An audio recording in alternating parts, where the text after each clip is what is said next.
Says preparing to start live stream, so hopefully it goes through setting up a meeting on YouTube Live. Done. Redirecting to YouTube. So hello everybody and welcome back for another week of Growing with My Fellow Growers. I'm your host, Jack Greenstock, joined as always by an amazing panel. I'm going to pass it to Spartan Grown. Thank you, Jack. I am Spartan Grown. You can find me on Instagram at Spartan Grown, all one word, no spaces. Or you could just shoot me an email, spartangrown@gmail.com or russ@gmlarmy.com for all your lighting or growing questions. Thank you again for joining me. And next up, we got Noah the Grower. How's it going, everybody? I'm Noah the Grow on Instagram. You can find me there and happy to be here. Happy to have you back. It looks like we got started maybe a minute or two behind our normal time. I am coming from a new location today. I moved about 10, 15 minutes north of my old spot. Got a little more space for me and Lady Greenstock, thankfully, and still in a really nice spot in San Diego County, so I'm pretty happy. And with that said, I did get a different internet connection. It looks like I've been having a few moments of unstable internet, so if I do cut out, I do apologize for that. I'll see how it holds up though for this week and maybe next week. Looks like we got Tao jumping in. We are also supposed to have a special guest, and I won't blow them up until they show up because if they don't make it, then I don't want to make anybody feel bad. But they are a carnivorous plant specialist, and they also have a recent cannabis harvest coming down. So shout out to them. Hopefully they can show up here in a little bit. And without further ado, I want to welcome in the American one who just joined us. Hello, Jack panel, everyone in chat. I am the American one on the YouTube and the American one underscore with underscore 18s over on the IG. I'm glad I made it. And yeah, I'm looking forward to a possible guest and whatever else transpires.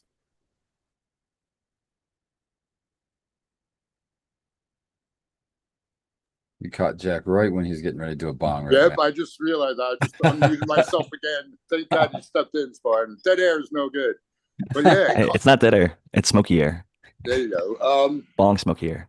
Yeah, I always, whenever I think of Carnivorous, yeah, I can't even pronounce it, but I think of Seymour Feed Me. What was the name of that one? Is that Weird Science? Is that? No, that was No, that wasn't Weird the Science. Little That was Shop, not the Little Little Shop Shop of of Horrors. Yeah, Horrors? the Little Oh, Shop of Horrors. That was it. yeah, yeah. Audrey was the name, the plant. Audrey too, maybe. Oh, that's the one I'm going to use if I ever get my chance to make a worthy strain. That's It's going to be awesome. Audrey. That's it. I like Petey the Piranha. There you go. Like the I think it's Super Mario Brothers, the big chomping plants that try and eat you as you go by. Fun as a fish. Well, good stuff. Hopefully, our guest does show up, but if they don't, I think maybe we can do some chat Q&A and just hang out and does anybody on the panel have anything new or exciting going on? I know I just mentioned that I moved, which is exciting for me, but not too exciting in terms of it means my grow is going to be a little delayed in getting set up, but Big congrats you know, to you. Anyway, hopefully you can maybe double the size of your grow. That would be super dope. Instead of having to that's be already a been smaller been size the grow. case. So Oh, in the works. Good work. I have a little bit of news. I infused my first batch of coconut oil in like freaking 2 years today. So What was the inspiration? You just had material, you had yeah, time. I had material and I just got off my lazy butt. Plus, I didn't have anything to make it with for a while, and then I've been getting RSO, so I've kind of been covered. But I know I can't explain it, but even with the RSO, when I eat my cookies, it's different than even RSO. Somehow it gets into my brain better. It feels like, you know. and I feel like butter is the best, if you ask me. Infused butter, it Okay, yeah, hits me a little different than even the coconut oil. okay, I agree with you though. It hits totally different than what RSO does. yeah. I don't know how or why, but it definitely affects my like the high. Like RSO feel it's somehow medical. You know, I don't.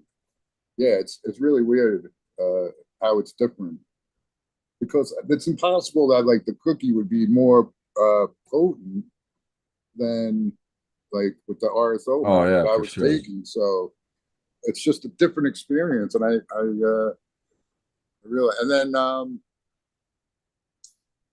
I also had thank everyone who helped me out along the way when I was down and out. I didn't have anything, but Seed Person One sent me cookies more than once. Somebody else, yeah, I don't want to blow up anybody. And somebody else sent me banana muffins, which helped me through. So thank you all very, very, very, very much. And yeah, maybe, and then yeah, when I make my cookies with this batch, I'm going to get back to all you peoples and get a package out. So thank you. Always good to return the favor when possible. A lot of good people in the community looking out for each other when people go dry for a little while. The community is really awesome, and shout out to the community. And I can't remember if I talked about this last week or not, but I went to a Gems of Genetic event, and that's what always reminds me how awesome the community is. Is like I would go to an event like that. I mean, I was there. I was asked to speak, so I was there to speak, but I would go to an event like that just to, hang out and catch up with everybody because that's my favorite part of it. It's just seeing the same people year after year, seeing what's going on, catching up with them. And I don't know.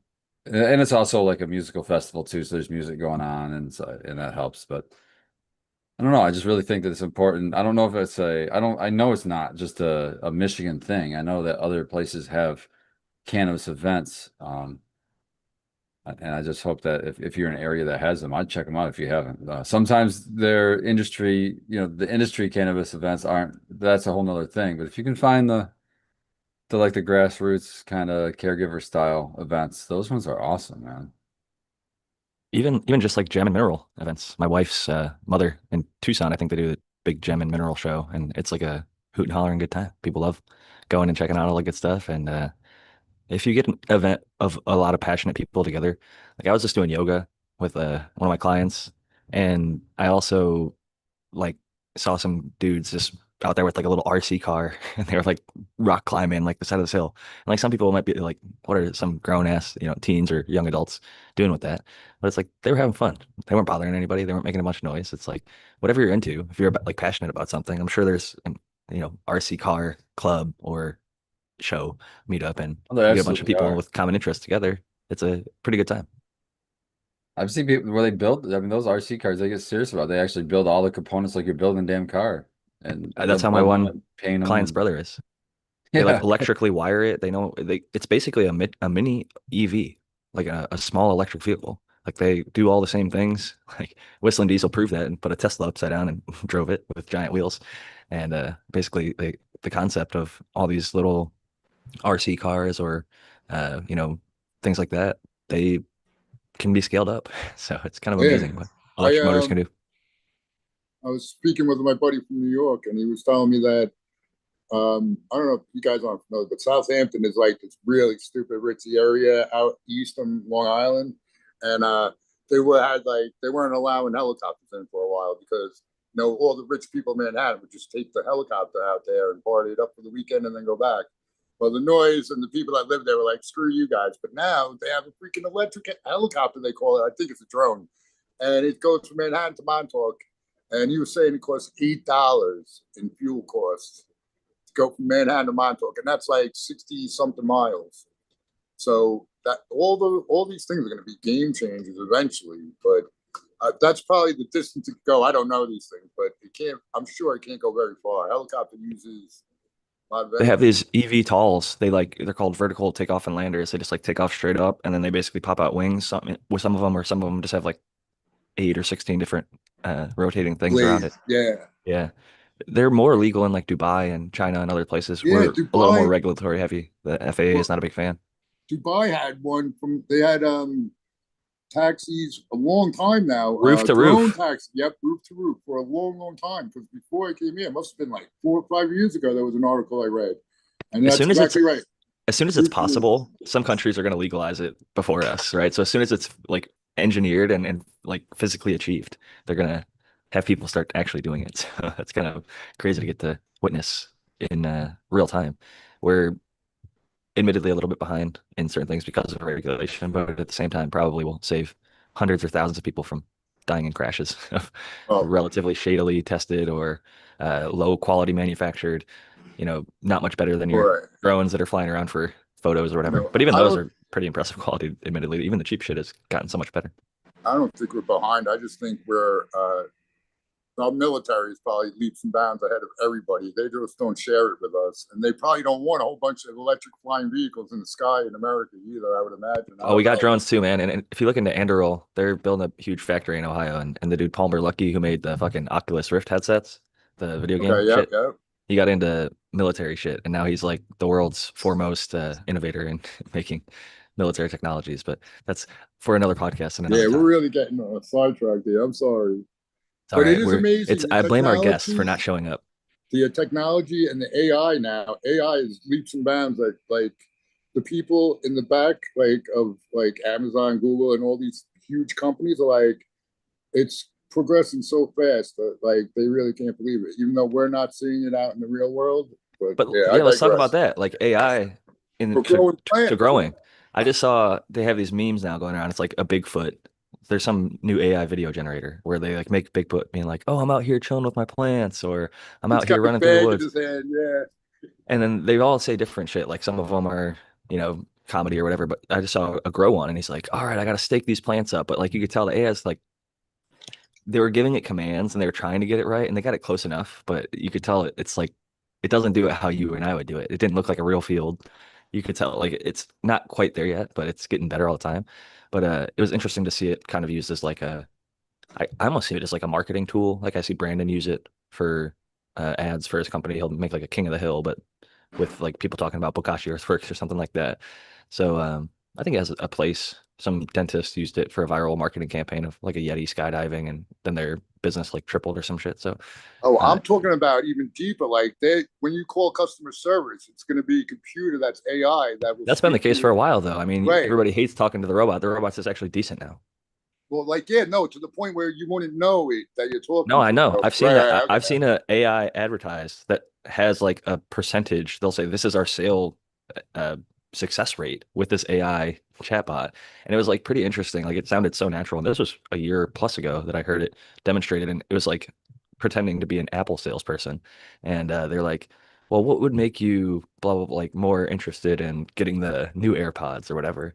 And the guy's Mhm. like, "Well, I don't want to spend the full $200 up front." He's like, "Well, we have a 0% interest payment plan. You could do like 50 or like $99 up front and then pay like 20 or $25 a month for however long." And that like closed the deal on the person. And it was like, this is a real sale using AI. And the Right, person after the fact consented to, because they say this phone call is being recorded. Um, so it's definitely already happening. You right. may not know it. We're past that gap or whatever, the Turing test, where chatbots can deceive humans. We were at that level, like just from chat back and Right. forth for a long time. We weren't able to do that. Now it's far surpassed that. And but in terms of growing, I think it gives some misinformation, bad information, close but approximate representations, which I think can blur things and dilute things, actually, make the quality go down, not up. It's As hard. I'm sorry, but I think GML mentioned he's going to attempt to use AI to like run his road in the next one, right? He's going to use it in the sense of irrigation. Just So that's right. Yeah, just the irrigation section. yeah, so like it'll have the sensors to sense the amount of moisture content in the media, and then from that information determine on when to water, how often to water, and all that good stuff. Through Grow, I think GrowLink, I think is who he's going to go through. I can't remember if he said or not. was it Uncle Reefer, the one that was like weighing their pots or whatever, with like per gram or somebody else? Oh, Poops 420, one of Oops. them. Poops Yeah, 420. I'd love to Yeah. see their data run through some AI and then like have right. predictive That would be algorithms taken on like real. when it Oh, thinks that you would should be water. Dial it in. that'd be super cool to Because they Right. have see. Each they have plant to have a has pretty its deep own. data set and like weight. I love stuff that's like a physical metric like that. It's not there's no debating how much water you put in if you weigh it. You know exactly how much water weighs and how much you're putting in. You know what the base pot weight is and things like that. So it keeps things pretty consistent, almost like breaking it down to the physics perspective. So I haven't seen Poops 420 in a while. I hope they're doing well. Yeah, I haven't seen one but either, but we haven't had a show over there for a while. We just did one. We just did one yesterday, and I think we had a month or two off. So we're getting back to it though. So he's not worrying about monetization or getting strikes. And he's like, fuck it, I'm just gonna start going. So I love that we've never worried about monetization. Yeah, I So know. we're always just like, fuck it, I'll smoke on the show, I'll swear on the show, I'll say whatever the fuck we want. Like we can get into conspiracy shit if we want. We could fucking who knows. But we have good times over here. And mostly try to just get grow education, which I think that's the thing that should be least censored anyways. Like we're literally just educational content, trying to teach people how to grow cannabis. And yeah, I think maybe we could get a little bit more back into that and talk about maybe any Well, one thing I'd like to bring up, at least for my Michiganja people, at least, one thing that I learned at that event I went to, we actually got a booth. The Michigan Weeds are set up right next to us, which was cool. So I could pick their brains, right? What's going on in Washington? Or not Washington, but Lansing and Washington, actually. It was fun. Anyhow, in Michigan, there is this bill that they're trying to push through that would make us like the third state in the country, I think, that allowed roadside saliva testing. And it's supposed to not supposed to, it detects all of these different, like I can't remember how many, 32 different substances or something, and cannabis being one of them. And what's wild is that we have two bills, the 2008 bill for medical and the 2015 bill for recreational here in Michigan that gives protections for people that have cannabis in their system. And this essentially would give them a prove intoxication. They're using it to prove intoxication. And a lot of us know here at the show, like, I mean, I could stop smoking now, and 2 months from now, still be testing positive. There's still going to be cannabis in my system, probably, very likely THC in my system. So it obviously doesn't. And as many scientific studies have shown, it doesn't prove impairment in any way, shape, or form to have THC in your system. So it's one of those bills that it can easily be snuck in because you may not think cannabis and you're thinking all the other stuff that it's catching, which you can agree with, which I could probably agree with most of the other things that are on there. I'm like, that's okay. But no, man, don't lump cannabis into it. And because that's a whole population of medical patients and caregivers. I mean, we're not even beginning to scratch the surface, but the patients and caregivers, for God's sakes, they better have THC in their system. It's kind of their job. Yeah, my buddy who I was, supplying, he something happened. He had to get tested, and he had THC in his system for over a month, and he didn't take any in. So if you're a heavy duty partaker, man, it's in you, dude. Definitely. it also depends on your body fat percentage. I'm It stores in sure the there's fatty many factors. Yeah. because from what I understand, it binds with the fatty tissues and that's where the metabolites stick around. So somebody who is much lower body fat is going to burn through it faster than somebody who's got a higher body fat percentage. One of the only reasons I know that is I was 16 when I got busted, and I was in pretty good shape in high school. We were doing summer workouts for basketball in a hot ass gym, and I was sweating fucking shit tons every day, running, just drinking, fucking peeing, fucking excreting all that shit. And I was a heavy smoker, fucking at least 7 grams or more a day at the time that I got busted. And I tested negative, I think 13 days after I got busted. Because like when I went to take the test, I was like, they're trying to put me into a rehab.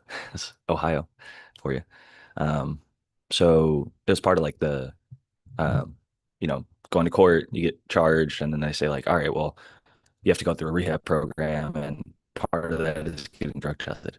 Well, when I went to do the drug test, because I passed it, they actually didn't make me do the drug rehab program because they're like, oh, he must have been such like a minor user or didn't have enough in his system to like pop 13 days later. That's hilarious. So it worked in my benefit, but sometimes, Wow. yeah, you never Nice. know. Luck of the draw. There's also these drinks Yep, that you I've can seen them. do. Again, I was in high school, but people were using those to pass for like jobs. There's also this thing called a monkey flask. It's fake piss. Oh, You can yeah. wear it around your leg and heats up Used to and to your sell body right at the temp. head shop. You go right to the head shop and get fake pee. They even had prosthetic penises that would fucking shoot it out if you're getting like probation, they watch you. So Yeah. Yeah, I saw yeah, somebody it's who used one of those crazy. fake things and still got caught somehow. I can't remember the exact Really? story. Yeah, they told it on the podcast, but I was like, I think most people that use those got away with it though. I know a handful of people who did for jobs or probation or whatever it is. And man, when I tested that time where I test negative, I had a dude, the person who is at the facility for the treatment center or whatever, he had to watch me pee. And so I just did it legit because I was like, I know I'm gonna fail this. I just fucking smoked less than 2 weeks ago. And I said that to him. And he's like, I still have to watch you pee. I was like, all right, well. And he like introduced himself. He's like, my name is like Chris, but you can call me Tree. He's like a tall ass dude. And I was like, this is a fucking weird introduction right before you had to piss in a cup.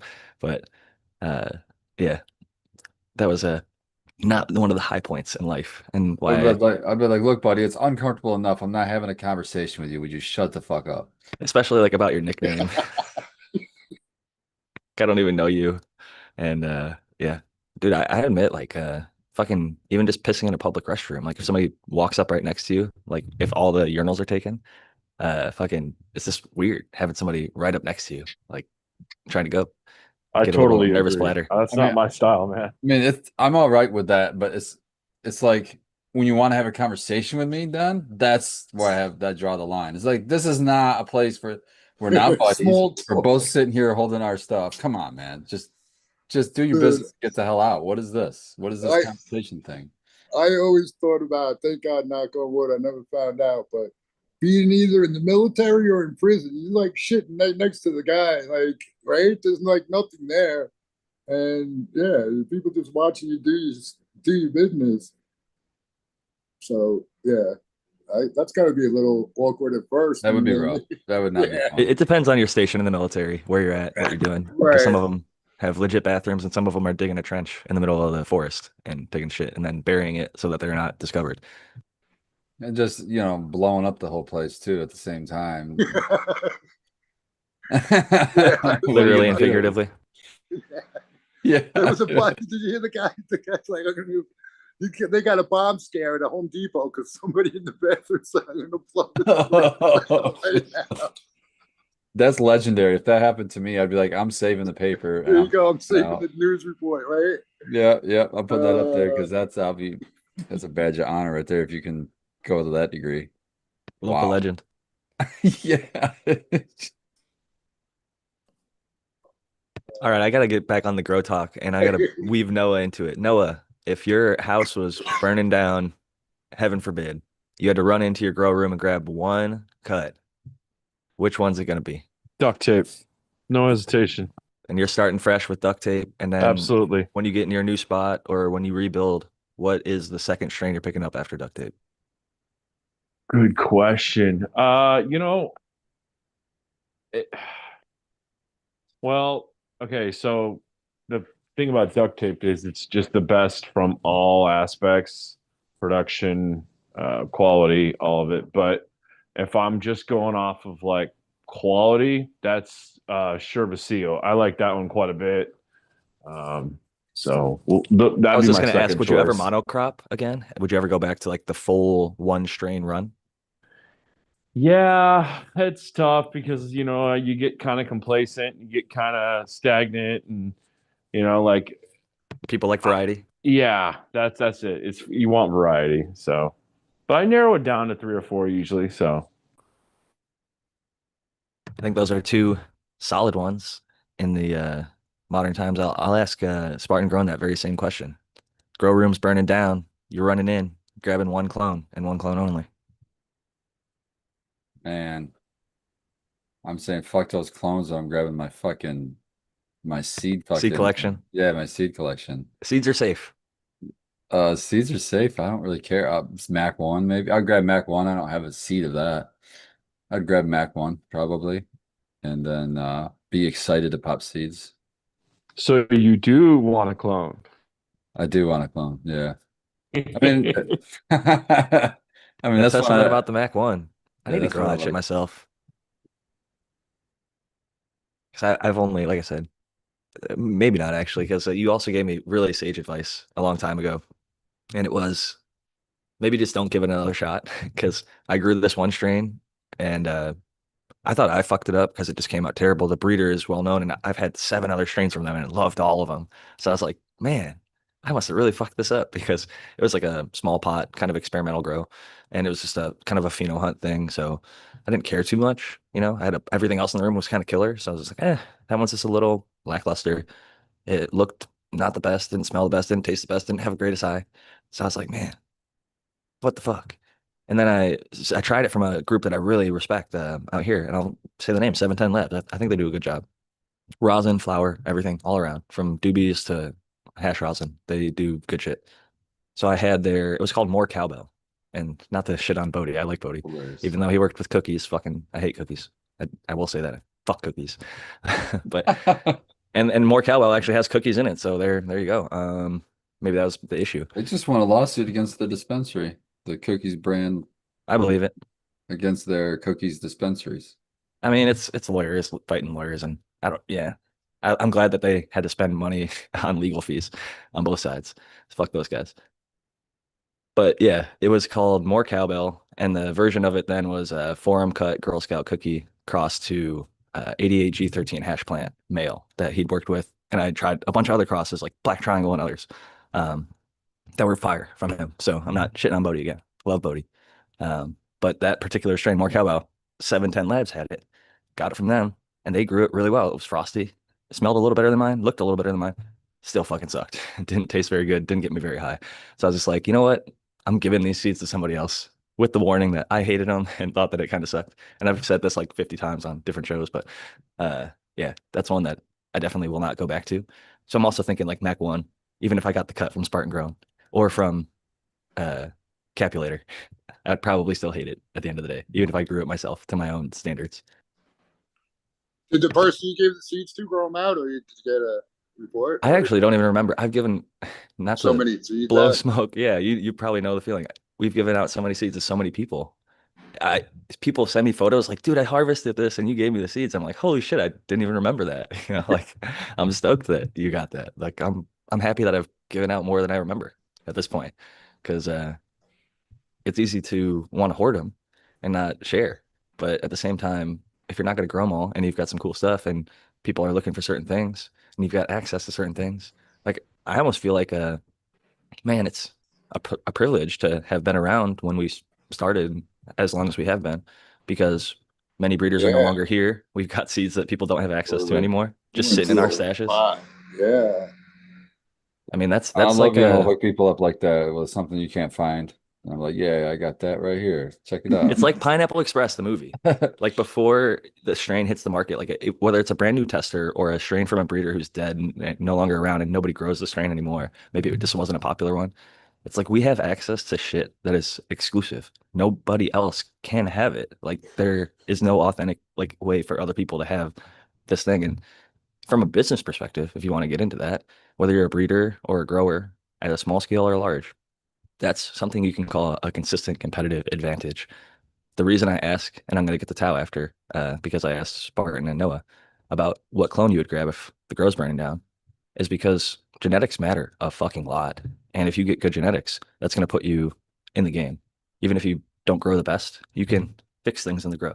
I can answer your questions. I can say, hey, do this, do that. Or, the temp's too low or too high, or the humidity is too low, too high. The light's too far, or too close, or too much water, too little water. There's all these little things you can fix. But if the genetics are ruderalis or lowrider, I'll take me against any grower on the planet if I get to grow Spartan's, any of his creations, and you have to grow lowrider. And you can pick my media. You could pick my grow light. I'll grow with a blurple and I'll outgrow you. I promise you that, because the genetics matter that much. It's just like, and I'm not claiming to be the world's best grower or the most competent. I'm good enough, but the world's best grower can't outgrow me with bad genetics like Rooter Alice. I could give it to Noah, Spartan, Tao, everyone on this panel, and I'll dump on them with Spartan puke or Donnie Burger.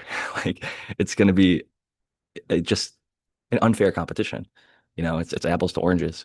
They're wearing big pillows on their hands, and I'm bare knuckle boxing. It's like there's different levels to it, and I think genetics are. It's often harped on. I hear a lot of people say that's like the number one thing, but it is especially like if you just hang around, buy some seeds, hang on to them, grow some out. If you like them, keep cuts. But even if you don't keep cuts, you can pop some stuff a few years later if you refrigerate it and store it properly. Don't take them in and out all the time. And you might just have that next thing. People, like I just saw Somebody like dropped something from like 2002 that they'd had in their collection and they're re-releasing and letting it out. It's like it's literally a jump back in time, and so many people don't have access to that, or maybe weren't there, weren't alive, weren't smoking then, and you could introduce them to something that they've never seen, smelled, taste before, or an effect they've never felt before. There's some cannabis that like I know a lot of people who've tried a lot of drugs, but there's some cannabis that will make you feel ways that I think is very, very unique to just cannabis. So many different ways you can consume it too. You can concentrate it, you can smoke it, the flower, uh, all kinds of steps in between. I Pretty mean, cool. if you have, yeah, like direct, people think it's kind of funny, but in the rear end, for like prostate cancer, Oh one of yeah. the most direct ways. That's what Tommy Chong used to fight, I think, twice and won. It works. Direct contact. I even, it's Yeah, not I've cancer, but seen. just I have a couple scabs I'm about to start putting RSO. They get like real tiny, and then I just, for whatever reason, they're not healing up as well as I'd want them to. And I think a little RSO with anything skin related almost Yeah, always. you get spots on your skin, just put a little dab RSO on it and put a Band-Aid over it. Change that Band-Aid every day or so. They do that even with spots, sunspots, things like that. It Uh, works. it's worth a try. Definitely worth a try. Yeah, Worth a somebody told me they had a really bad cut, and it was like it got infected. They went to the doctor, got it cleaned up, but then it was starting to have an issue again. If they would have went back, can't use some of the same stuff again. Uh, Antibiotics and stuff only work so many times or so often. So they used RSO on it and fucking healed it up. So for even more uses than just the cancer stuff, it's impressive to me how effective cannabis oil is for Don't forget about humans. CBD. That's the hidden component that a lot of people in their cannabis oil is missing is CBD for some reason. And CBD, I was blessed, so blessed to the whatever you pray to or don't pray to, whatever. Uh, to meet someone just walking around at that event, not a vendor, nothing like that, just somebody walking around who happened to be a Michigan hemp farmer. So a more local connection for me to be able to buy hemp flour to mix in to make my RSO rather than having to have it shipped in from out of state. And not only that, he tells me, "Oh, I've already got it in oil form." And he pulls out a jar and I was like, "Holy shit, that saves me a whole lot of time. Now I could just literally just blend the oil in. I have cannabis oil."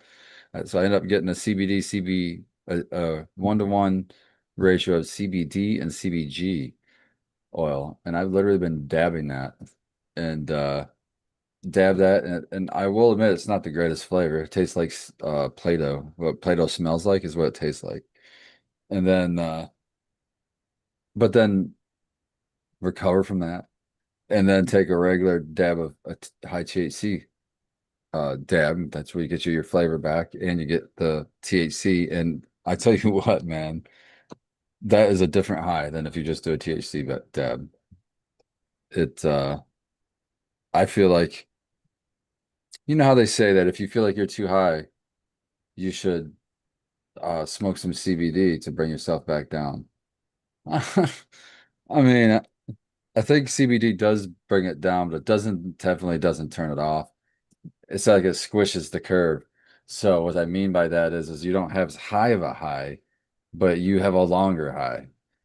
Um, so at least that's what I've been experiencing by doing that, by putting those two dabs together. If you reverse the order, though, I think the experience is less pleasurable Well, in why my would I do it experience. then? That would be terrible. That's what I'm saying. Like that's why I think Oh, the it would bring CBD you is down, you're saying. still viewed as an effective anti too high treatment. I see what you're saying. Because like that's always been my experience. My boss, I used to work at this place, this organic delivery, way back in the medical days before nobody really gave that much of a fuck about organics or veganics. Man, it was so funny. We were overpaying so much for this shit. But we did have our little he found me, right? So I ended up I bought from them before I worked there. But fucking oh man, I sidetracked myself so much with that whole entire thought. Uh oh, we got somebody joining us. That's a good cover in my butt there. We've got our special guest, our carnivorous plant expert. I'm going to Oh, admit sweet. them into the room, and I'm gonna spotlight myself in case they don't want to have their face shown. Where's spotlight? Spotlight for everyone. Okay, so I'm gonna just spotlight myself for a few seconds while this person enters the room, so that they don't accidentally show their face. If they want to show their face, they're more than welcome to. But I'll let them I get want their to shout camera out launched to up. I want to shout out to Resurrection Prophet in chat. I see him in chat right now, and I've been a busy guy, but I need to fucking get out there. He said you need to eat more organic blueberries. I could not agree more. I definitely myself need to eat more organic blueberries. And he's got a spot in Michigan with a bunch of blueberries. I need to get Make out. sure you know the farmer because organic is Oh, just a label, and there's a lot of shitty. I'll I'll have to take you guys out one of these days to my raspberry garden. My house when I moved in, I have some heirloom raspberries that are thornless. They're the best ever. And the guy that actually owned this house before me came and said, "Hey, that's from Montana. That's from my family 3 generations back. I'm really hoping I can dig some up." And I said, "No problem." And I got a bowl of them right here, man. And those are my favorite. Love awesome, them. dude. I haven't never heard of a thornless variety. That's badass. These are so awesome, bro. Everybody that I tell, they're always like, "Can I get a plant?" I'm like, "Yeah." And the raspberries are the best, and the plants are the best. They are. I wouldn't say those plants for 500.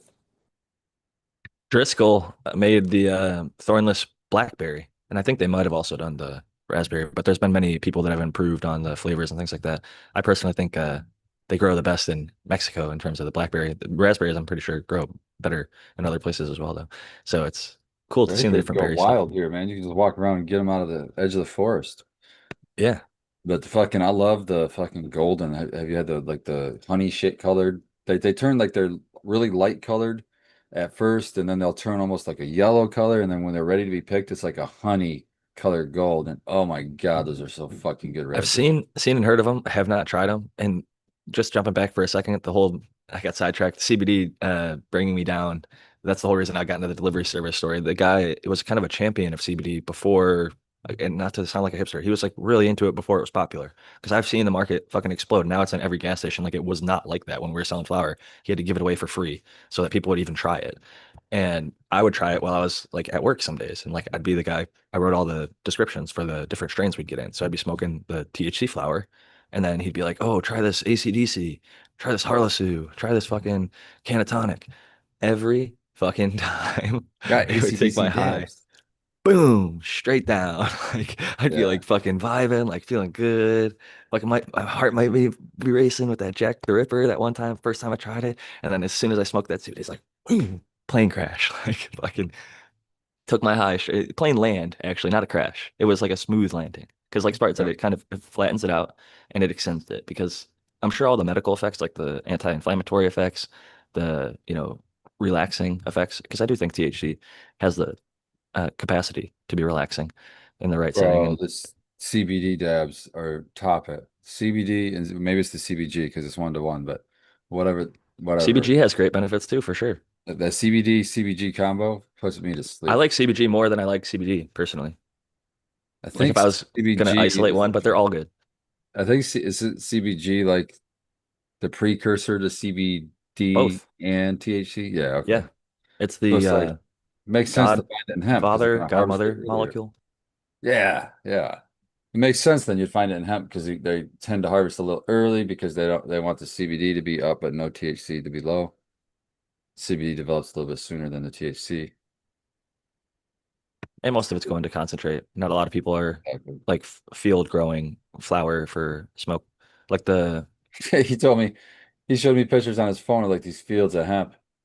And I said, "You guys CBD?" He goes, "Yeah, yeah." And I said, "You guys CB? You got anything else like CBG or?" He goes, "Yeah." He goes, "I have a 5 gallon bucket of oil of CBG, straight CBG." I was like, "Okay, okay, damn." So yeah, uh, people often forget that hemp. A lot of people think, "Oh, hemp's just grown for CBD." No, it's grown for all those other minor cannabinoids too. yeah, you can even get it the rarest, most uniquest, random. Like I think people are growing THCV hemp in some instances because it's not part of the regulation.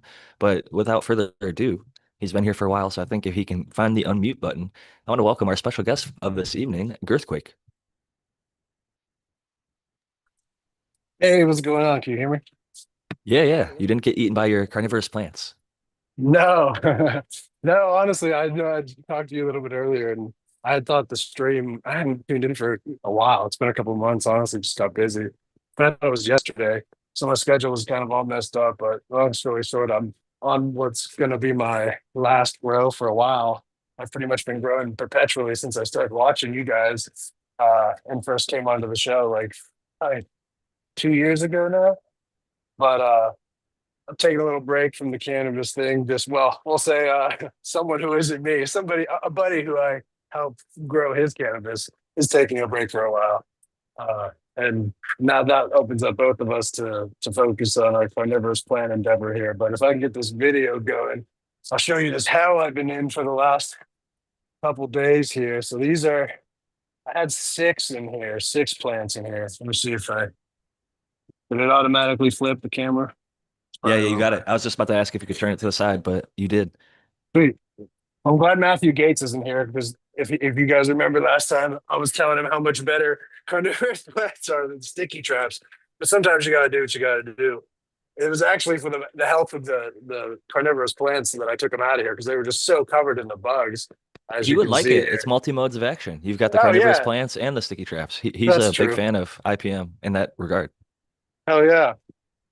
So these By are the way, actually my wife yeah. is Go ahead. gonna buy one of the plants from your carnivorous plant website. So Oh, awesome. Oh, I'm definitely going to show off some of the plants here. And I took me a little time. I saw the streams going and I took some time just to get on my Shopify.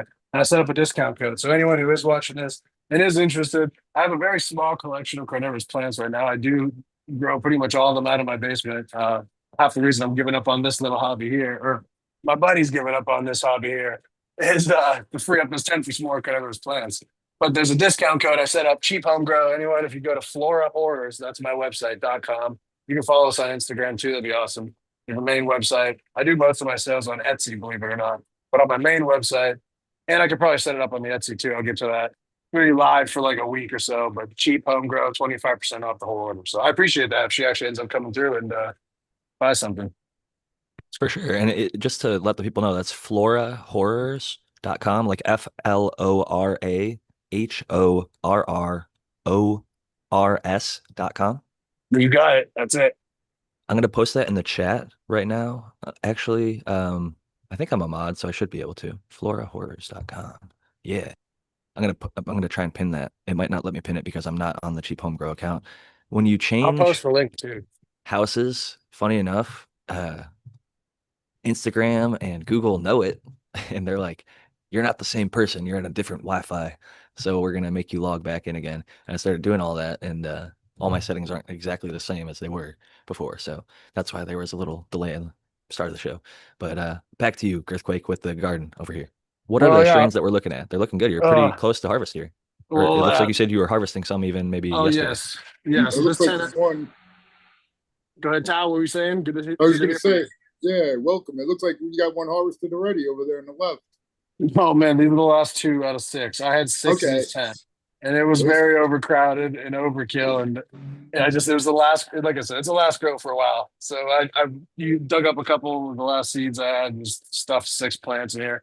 I got well, we can pan here. It's a mess in here just from harvesting. You can see I got the herbs now loaded up here, and this is actually what'll probably equate to like 4 ounces dry, and this is half of. This was all one plant. It was a plant called Mexican Airlines and autoflower from Fast Buds. These are all autoflowers from Fast Buds.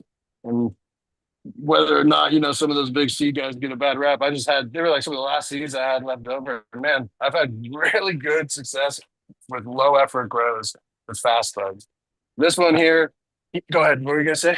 I've seen a lot of people have a lot of success with fast buds. Some people knock them, and I think they are kind of towards the white labeling side of the things, but it Yes, seems like they for work sure. with good genetics and they're just to be that scale. I've often said like there's a place for those types in the market. They fill a need. A lot of the early growers, you find it, you buy them. It's something, and even now, some of your last grows. I actually think that's probably the best.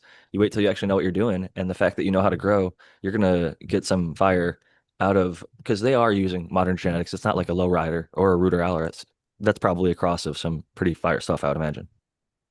I had been running regular, photos for a couple grows, and I hadn't seen too much of a better yield. And I had started to neglect the cannabis, or my buddy's cannabis, as we focused more on carnivorous plants. So I will say, just had them on autopilot, pretty much full synthetic.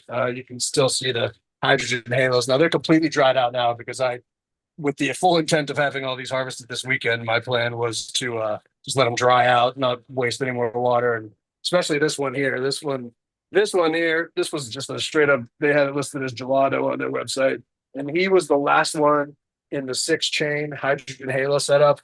And I will say, I found that the plants that end up getting towards the end of the chain here, you got to set your drip emitters. Just a little tip for anyone who doesn't already know.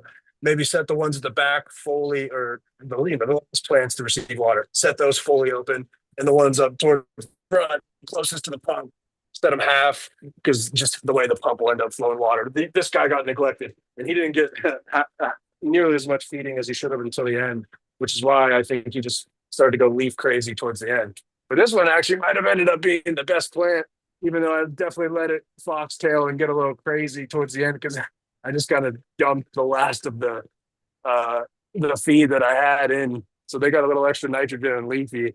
But man, these buds turned out pretty goddamn big, especially this guy here. I don't think it got too much nitrogen because she's Dude, fading it look nicely. it looks great, man. That's not really I wouldn't have that's guessed it was an auto, beautiful. to be honest. Yeah. Did you Not top it, bad. or did it just have a damn nice Nothing. structure? Wow. Nothing. I de-leafed it one time. I would say probably right before flipping flower, classic like big de-leaf. I de-leafed this motherfucker twice. And I'm at the point. I started pulling off leaves right before I jumped on this stream. And I was like, dude, I'm just gonna turn the water back on and let this guy go for another week. I mean, there's still a lot of green. And I'm hoping the buds fill out a little more and I'm gonna de-leaf it one more time. But this thing is just a monstrosity. It's Yeah, definitely the last one to get trimmed. I'd flush her until she starts going yellow or at least lime Yeah. green. Yeah, I'm gonna turn the water back on. This guy, I was hoping to harvest him, but we gotta work early tomorrow. They're all I spent ladies. five If hours they today were guys, they'd be chucking harvesting one pollen. plant. Yeah. Yeah, right, right. It's I just my natural East Coast shithead way of calling everything a guy. I know, and I hear people say like But donkey D's and refer to phallic stuff. So it definitely this guy over here. let me so yeah, these guys are just wanting to show them off. They're the last ones for a while. I'm definitely gonna get back into growing, but obviously we'll just say without saying too much, Pennsylvania is absolutely behind the 8 ball, keeps kicking the can down the road, not showing any signs of letting anyone grow at home, whether you're a medical patient on death's door or not. So just to play it safe and focus on other things, we're gonna go and pull the plug. So it was Oh, awesome. And I learned how to grow from you guys. So this is definitely the labor of your love as well. So I appreciate it and definitely wanted to show it off, knowing that it's gonna be a while until I'm back into it. hey, well, we're glad that we could help, and it's amazing to see that it works. I mean, you're one of, I hate to sound boisterous at this point, but of thousands. I see so many people do it. It's just like so cool to be able to transfer that knowledge to the people and help overgrow the planet. Each of us individually can only grow so many plants. So teaching others is the best way to expand it out. And when we travel and link up and meet people in person, it's so fun to get to sample this stuff and link up and like even see, in your case, starting a carnivorous plant business and getting to see that good off the ground. And like, I want to support it. Like my wife and I are going to order a plant. So it's one of those things that I love seeing people kind of follow their heart and do what they love. And it's amazing to see a non-cannabis plant grown indoors. All Like I right. remember, I'm gonna oh yeah, learn Tao's something gonna right leave at the now. hour. So Yeah. It's not there yet, but I'm hanging for now. Like these are plants I had never seen. I seen, many different types of carnivorous plants, and these are the carnivorous ones. Absolutely. That's a plant, not a snake. You can believe that. Some Yeah, people and may know. what is that? I forget what it's called. Something do sunny. Darlingtonia californica, I believe, is the full binomial nomenclature on that one. They call it the snake cobra lily. Grows in Oregon, California, and it's a pitcher plant. Yep. Dude, I've No, never seen one of those. So where do the bugs collect on the tongue? are any of the these tongue cat actually. toxic? Go ahead. They go inside Uh, that volatile and they get caught down inside. There's sticky stuff yeah, inside it. and Ty actually kind of called it there. There actually is a nectar. It's so crazy. There's a nectar produced on the underside of what appears to be a tongue. I mean, anyone who would just look at this would say, "Oh, it looks like a snake with a tongue." And there's actually a nectar that is secreted on the tongue as an attractant to bugs, which will then get sort of coaxed up. If I can get it to focus up into the picture up We, there. yeah, we can see the hole. Yep, they get stuck up there, and then they get stuck, and there's hairs that point down in here. So once they're in there, they're stuck, and they're not able to fly back out. And they slowly get digested over time. And not to harp on these ones for too long, but they actually don't digest it on their own.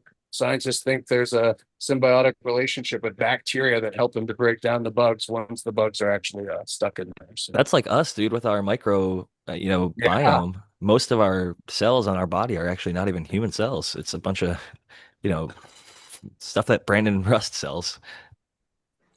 yeah. Hey, wait, These. Bunch of Well, go microbes.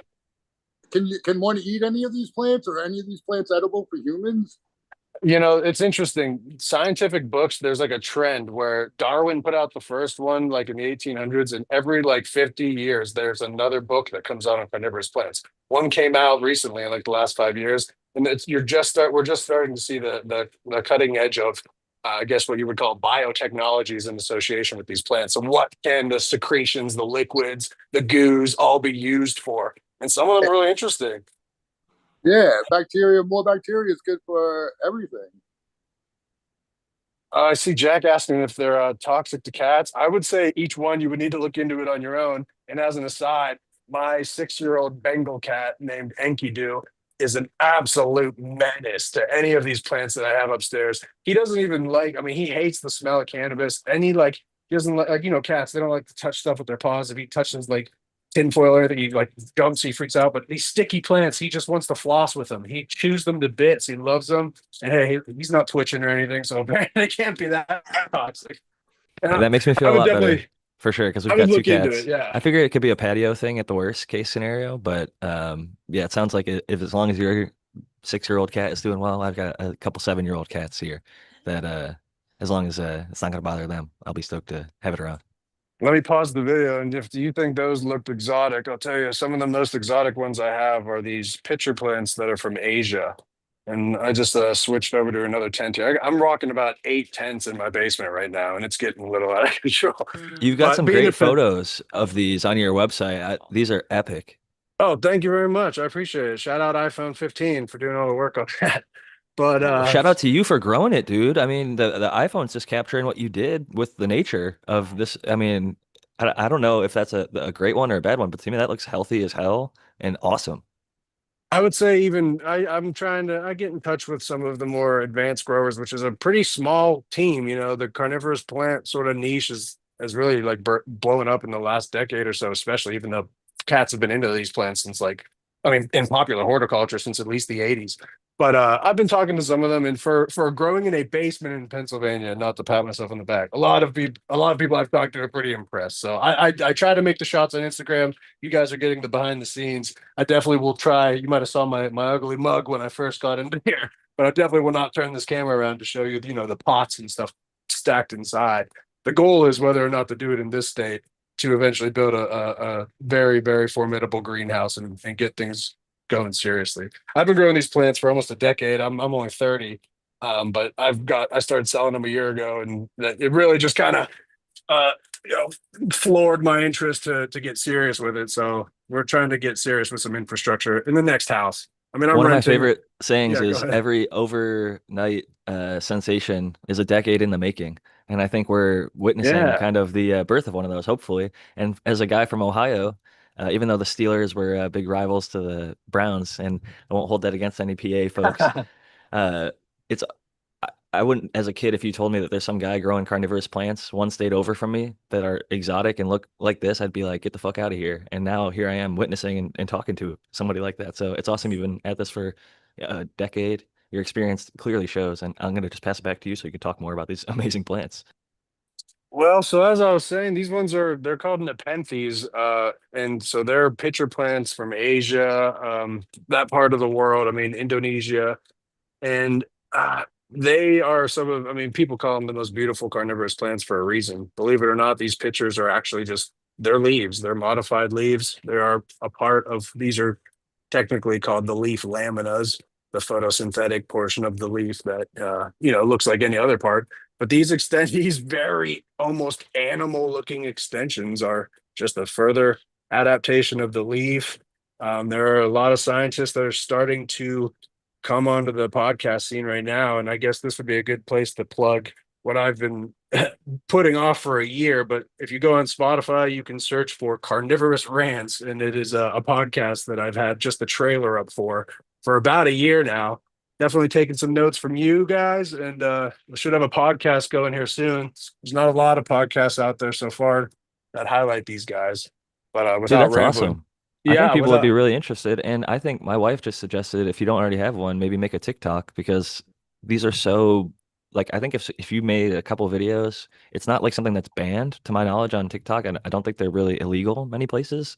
So this type of stuff can really go far and not get suppressed by algorithms in many cases. So and they're just visually stunning. I mean, the colors, the shapes, it's not an everyday plant. You just don't see these unless you're in a certain part of the world. And they most take of on such different forms. I mean, to think that, here's one but to show right here, you can see how this one is built. If I get my goddamn thumb out of the way, how this one is built structurally versus, I mean, completely different form, same Uh, species. It's just wild. All the it's like forms they different could take. phenos and expressions, and some of them look like a little fish and just Extremely attached to a. hybridized by collectors. I mean, it's almost laughable how almost all of what you're looking at are hybrids. This is this monstrosity here that, believe it or not, is just a little sun bleach, but she's very healthy. It's about six plants lining off. But this is one of the most popular hybrids of Nepenthes. It's Nepenthes Miranda, they call it, and it's a mutt. It's a mix of two different themselves hybrids. So it's got like four different overall species in it. But goddamn, it makes beautiful pictures. I guess the all right. big, I'm trying to think what the biggest one I have is. So It's the I, 1 hour mark, so Tao is actually gonna give his final thoughts yeah, and shout out before he hits yes. the road. Before I get out, I got a couple questions. go Uh, for it. do you have to bring in flies to feed them, and do you have to use distilled water to water them? You don't have to feed them flies, although I will say it's one of the only plants that it's definitely part of the novel appeal. So do it. But you could just use an organic fertilizer, foliar, to almost all these plants. Just drench them Uh, like you would at foliar feed any other plant. And as for the water, it depends where you're at. Pennsylvania has pretty. I would just say get a PDS meter and measure the total dissolved solids. If you're at or close to 100, you're fine, and test it out. I mean, for you personally, out there in California, Jack, it's going to be I would say you may have to consider using reverse osmosis water, just from what I've heard about the water out there. But I It mean, depends. The city I just moved to actually has really, really, really good water. So, well, then there you go. Try it out and see what happens. but that said, my wife asked a follow up. Is there maybe one that eats spiders or is particularly known for that? Spiders are very good at eluding most of the traps, but they will get eaten by these Nepenthes that I was showing. And That's what I thought. They're big enough that they could definitely get swallowed up by that. I do have available on the website. It is listed as Nepenthes ventrata, and if you purchase it, this will probably be one of the exact ones that you'd be getting. I think they're going for like $20, but obviously you'll get the discount, and that's what it will look like fully grown. I mean, that's a full grown one in the back there, so they get ridiculous. It's just a hybrid with ridiculous vigor. Is the And this, general care similar to cannabis? Like that's in like I would say like a solo cup size pot. Would you transfer that to like a 1 gallon or 2 gallon pot one or this keep it in there? large, I would transfer it into, yeah, honestly, a 1 gallon like right away. Most of these guys here are 1 gallons. They're these ones that I'm selling, they're rooted cuttings and they're pretty much ready to up pot right away once they get out of here. I mean, you can see the roots coming out the bottom there. So Nice. all right. Here's another go for question. it. You said that one was highly hybrided. Do they make seeds?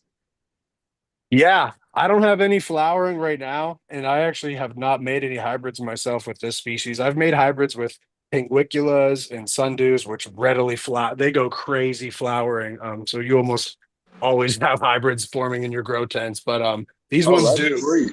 These ones here shoot off huge, very long flowers. If you Google Nepenthe flowers, and you will have to put them in a big grow tent. I mean, you can see this guy here is he's Oh wow. I need to put him in that cannabis tent because he's popping out of the tent at 2 feet tall. These plants will reach up. They grow wrapping around tree branches and vining in the wild, so they'll grow tens of feet tall. I mean, out of control if you let them. That's Very awesome. fun and vigorous plants. Yeah. All right, folks. I am out of here though. Thank you guys for thanks for coming on, guys. And everybody, thanks for showing up and being here. There we go. I'm out. Good to see you, brother. Good to Cheers, hear Tal. from Thanks you. for dropping in. Thanks All for right. stopping by, man. It's good to see you, Tal. I'm glad I made Cool, it. Peace man. out, everybody. We'll catch you soon. No worries. Peace out, man. All right.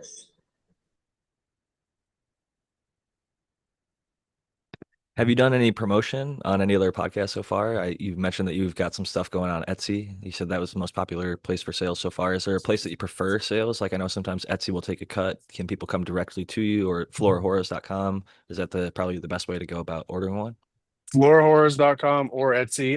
I would say I retain a bit more if you go straight to the website, and with the discount code, like I said, cheap home grow, anyone who goes there, here's this will save a little bit. So I would definitely do that. Just go ahead and go to florahorrors.com. Um, and yeah, I haven't done too much promotion.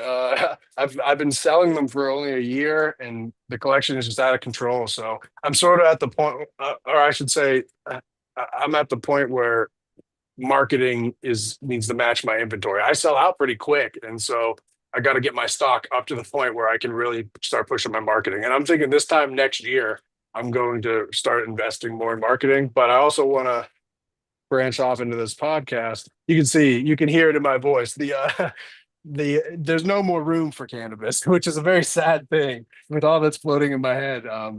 And if Pennsylvania would get its shit together, it's not that cannabis takes a lot of time when you get it going perpetually and just the auto growing with the auto water system and stuff. But to answer your question, this is the first time I've been on a podcast mentioning it to anyone. So hopefully, a little kickback would be appreciated. But we're just getting started. So I know you're definitely going to get at least one sale for sure. yeah, So Me and my wife are interested too. I want one that's small. My wife purchased one about 10 years back from a little local store here, but I think it was infected or something because I can grow some plants and I couldn't do anything to get that thing to live. So, but I would like one that would stay small. That one that's going crazy, that's probably a little too much for me, but I would be interested too. I do have lots of small ones as well. These are a form of sundew that pretty much stay the size of a quarter. They will readily multiply, but they pretty much these are. Let me see if we can grab a pot here. This one's actually starting to flower. You can see there, but they're pretty much these are 1 inch pots, I guess Very cool. technically, and it really will not get too much bigger than that. The care is extremely simple. I don't think there's any prey on there, but these leaves, once something does get stuck to them, they'll actually wrap around prey. They'll move a little bit, so that's cool. Very cool. Very easy to take care of. I mean, those ones I sell for very cheap too. Just they take over. Once you buy one, you kind of have them forever. Because as you can see, this one's probably only 2 months old and 3 or 4 plants in there. So What about one that's like slightly bigger than that one? these I also have. These are called Drosera capensis. Now these ones I don't have. That's probably the biggest one I have, and that's actually a good representation of about how big it'll get.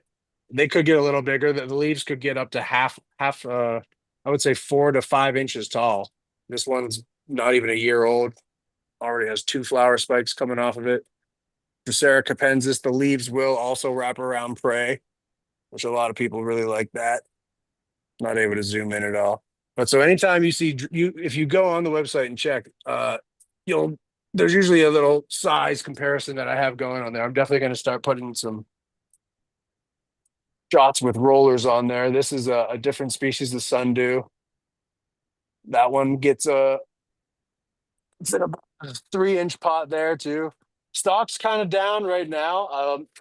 As you can see, I'm making the pivot from the little cannabis hobby out of into this. So things are gonna I'm gonna have a whole diverse collection, very just constantly updating the stock. So this Your is what, collection is already diverse, bro. This is like most people Yeah. have never seen more than a Venus flytrap Yeah, or I a well, picture got speaking plant. of, at Gems and Genetics. We got one of those sundew that he's showing off. They have a bunch of them in there too, and some moss. How much does one Venus, of like that cost? One of those little Venus ones. Those things are cool looking. they are very cool looking. They're definitely the most Spartan, iconic hold that up plant. again. What you got, Spartan? Let me see it. The thing, a little sundew. Little sundew Yeah, action. spoonleaf sundew. They're very similar to the one I was showing before. I mean, you can tell by the way that thing's taking over that pot too. Yeah, yeah. They're crazy vigorous. I mean, you can just take a leaf off and put it in water, and people just multiply plants that way. It'll Oh, grow sweet. I didn't know you could do that. 20 plants. Yeah, if it ever starts to look like it's deteriorating or whatever, actually, here's an example of a pot of them that really needs to be planted because they're definitely overgrown. But these were actually flower stalks that I just cut off, put in water, and you can see all the little plantlets that are coming off them already. And that's a species of sundew. So That's these that. Venus flytraps, to get back to who was asking, I have a very small collection of these guys. Believe it or not, they're the plant that got me into carnivorous plants. They are the poster child for carnivorous plants, but they can be a little difficult to grow. Depending on where you live, they only grow in a very small part of the world, like North Carolina, some parts of Georgia, I guess.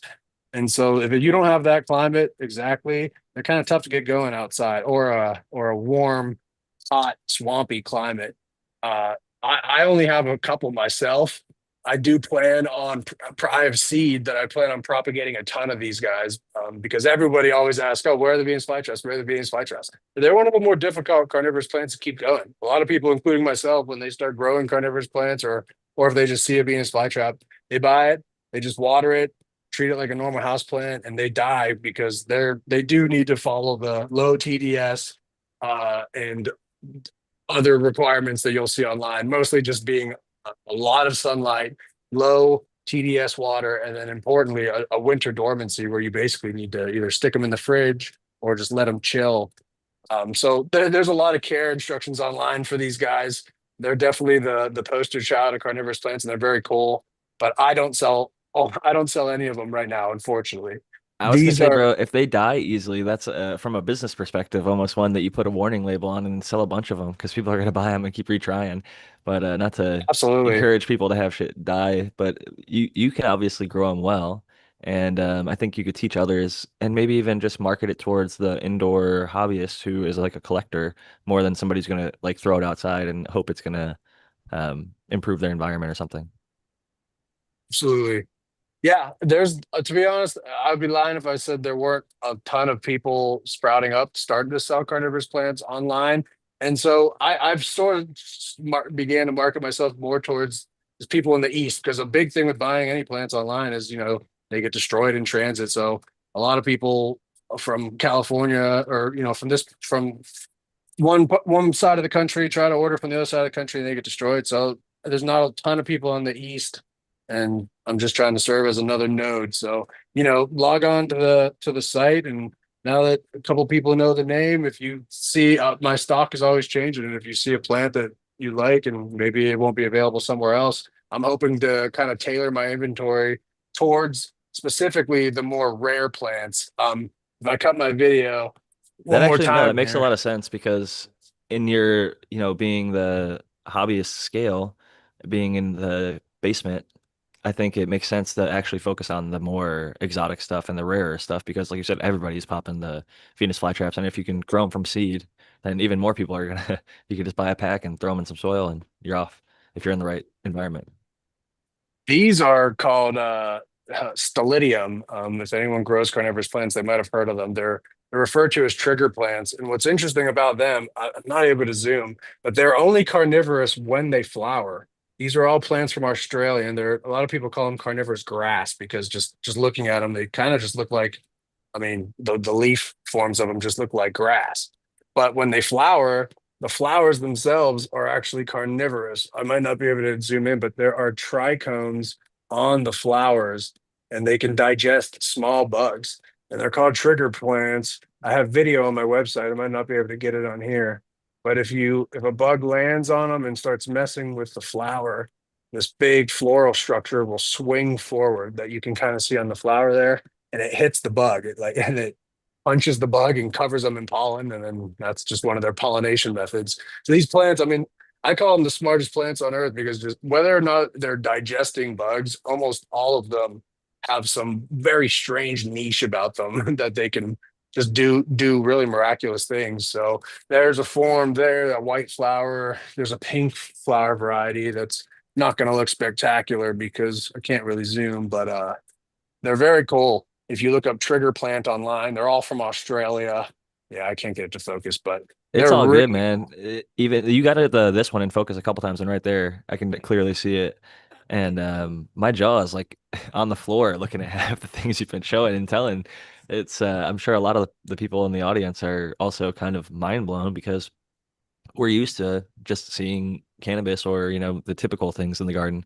This is really rare and unique for a lot of people. So I'm happy just to be able to have you come here and show the different plants and tell us a little bit about them and how they operate. Because I would, looking at that flower, I would have had no idea that something would come forward and like throw pollen on top of it and get it stuck in there. Like that would, I thought it was gonna just clamp it kind of Venus flytrap style and use like the trichomes to get it stuck. Because I've even seen ants get stuck on cannabis because it's so sticky and trichomous, and they don't get absorbed, but they do kind of I shrivel up. consider it's funny you mentioned that. I consider both cannabis and the nicotine plant both proto-carnivorous plants. There are tons of plants out there, including the stolidiums that I just showed you, that are sort of debated amongst us hobbyists on whether or not they're actually carnivorous or not. Those stolidium, they only digest prey, or they're only capable of digesting prey in flowers. So are they carnivorous? Maybe not. There's a lot of bromeliads in the wild, plants that hold water in their leaves that just catch a lot of bugs, or insects will nest in them, or frogs regularly. And some people call those proto-carnivorous plants or not. So to think about cannabis and how if we don't use some sticky traps, we know as indoor growers or something, those freaking gnats are going to get stuck everywhere. And without us getting deterred, cannabis is doing that for a reason. Are those trichomes in some way meant to be a sticky deterrent? And we're just silly animals that found it and said, "Oh, this feels pretty good going in the lungs." I don't know. It's interesting to think about because people say the nicotine plant has those trichomes in the and when you're growing it too. So just interesting to think about that you mentioned that. But I do Yeah, know that when you're cannabis bringing up does a those great job. plants, when you're bringing up those shots earlier, and you were talking about how they have the sticky trichomes like stuff to catch the bugs. Brian 420 in chat said, "Smoke that shit." So he's already thinking that when he saw that. Oh man, the amount of times it's crossed my mind as I'm like moving sundews around, it's all over my hands. I'm just like, dude, I could dab this right now, but it might be my family might find me tomorrow. You're the one who finds out that it's poisonous by smoking it. Yeah, man. Some of this stuff is cool. Like I mentioned, they're studying some of the secretions and stuff for adhesives. I think some might even already be used for like certain glues. Some even for like anti-stick greases and stuff. So there's definitely a use for them. It's a shame that, from a conservation standpoint, carnivorous plants are some of the most, I would say, at risk of going extinct. People who live in the areas where, like I mentioned, Venus flytraps grow, a very small part of the world, mentioned that their habitat is very, very quickly going away, just as housing developments spread out and stuff, and the savanna, marshy environments where they grow don't have any use at all for humans. So the only parts of the world where that are left for them are starting to be colonized slowly. So us growing them and keeping them around, even if it's in our little basements for us to enjoy, might be some of the only ways some of these plants stick around. But so yeah, I appreciate you. I do got to jump out of here. I'm very glad I got to jump on here, just because I hadn't seen you guys or caught the podcast in a couple of weeks, but I definitely took a lot of value. Not saying that I won't be tuning back in for sure, especially as I get back into the growing scene, but got a lot of value from your guys' show. I really appreciate all the effort you guys put into spreading the word on how to grow. Hopefully everyone at every state in this country can enjoy it soon. And if I didn't already uh, scare anyone off with my brazen personality, please check out florahorrors.com, or just type in Flora Horrors on Instagram or Etsy, and you can check out the shop. follow along. We're going to be growing really quick here, and the podcast Carnivorous Rants, you heard it here first, should be debuting sometime this year. Interviews with people all over the country, traveling around, seeing other carnivorous plant growers, something like that. I will definitely tune in and check it out, and can't wait to order one tonight with my wife. And yeah, shout out to you for coming on. And like anybody out there, if you don't listen to every week, if you've learned to grow from the show, you don't have to listen to every week. The goal is to get you to learn Right. how to grow. So mission accomplished. You don't have to keep tuning in. It's more for the community and just hanging out and having fun. But we're so happy that you learned how to grow cannabis with us and that you've launched this venture. And I can't wait to see it grow and listen to your podcast and get to hear even more cool people talk about more awesome carnivorous plants. So shout out to you and shining a light on something that's very lesser known, but ultra cool and it has its own use in our field, you know? So big shout out to Earthquake and awesome having him on tonight. Yeah, it was super cool. I love seeing plants that I didn't know anything about. And those are unique plants, right? Like the trigger plant. I was going to say pistol plant. Trigger plant. That was cool to see. I guess you don't have to really worry about those plants pollinating. I mean, they're as long as you, I guess you just tickle the flower enough to make it a trigger, and it's going to be shooting pollen all over the place.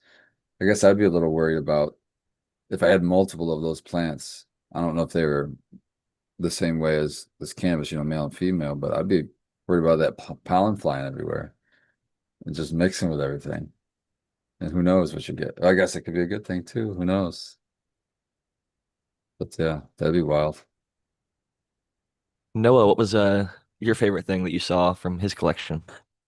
You know, it's funny that he brought up the points about the Venus flytraps because that I didn't know all that stuff. I like you said, I just used it like treated it like a typical house plant, and it just died. And I was like, oh man, I never kill plants. And it is kind of reassuring to realize that there was huge steps in that process that I wasn't aware of. Just kind of like if you don't know anything about cannabis and you just try to grow it under 24/7 light, you're obviously not going to get good quality buds because 12 hours of darkness or whatever. But yeah, they all look great, and I'm gonna check it out. And I like the little ones. I like the tall, like ones, the long things, the little ends of it. Like I was checking it out for sure, man. It was pretty cool. I love plants, so I know we're all kind of plant nerds here, even outside cannabis, and this is one I've always been a fan of. Like when I first heard Brandon and Matthew doing the little project with the banker plants, I think it was like explosive ember peppers and Swirsky, and they were using those as host plants. So that the Swirsky would stick around. You'd buy them once, and then essentially just have a few of these ember peppers that don't pollinate. As I learned and relearned when I heard, because instantly, like as a grower, you're like, you don't want any pollen anywhere in your room, right? Even if it's just like, because buds are really sticky, right? As we were just talking about, bugs will get stuck in there. Pollen sticks on trichomes really, really, really bad. Like I'm sure Spartan and anybody who's made seeds knows once your plant gets pollinated, it's like you can't brush it off. It's on there. It is stuck and it is inside that, pistil or stigma, whatever you want to call it. And it's starting to impregnate that plant and create a seed. So it's a beautiful process, but if it's unintentional, it can be a little bit of a bummer. But yeah, dude, big shout out to florahorrors.com. We got Seed Person One. Oh man, I'm still not on the thing.